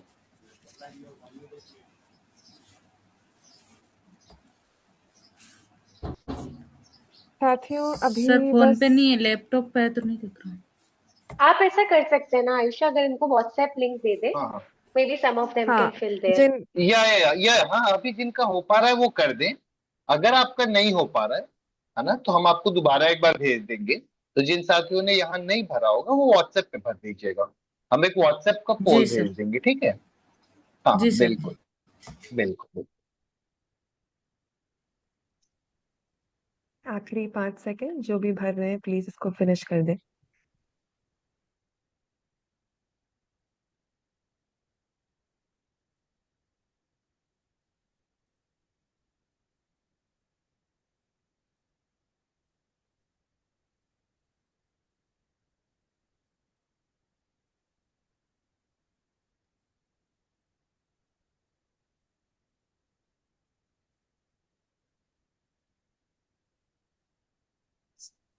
सभी ने भर उस्मानी लिया मेरा तो होगा। सबमिट ही नहीं हुआ। कोई बात नहीं मैम, कोई अगर नहीं सबमिट हो रहा है तो आप छोड़ दें, आप सभी को हम दोबारा भेज देंगे। उसमें I think let's conclude it, and अगर नहीं हुआ है हाँ तो हम भेज क्या देंगे। थैंक हाँ यू आई सही है। हम्म, ठीक है, सभी को हम लोग एक बार फिर से भेज देंगे। Thank you Madhuri ji. Thank you. काफी काफी अच्छा इंटरेस्टिंग रहा। 2 घंटे का वक्त करीब करीब निकल गया, हमें पता भी नहीं चला ये वक्त कैसे गुजर गया। सभी साथी जुड़े रहे, इससे लगता है कि सबको बहुत अच्छा ये सेशन सीखने को समझने को मिला राइटिंग के लिए।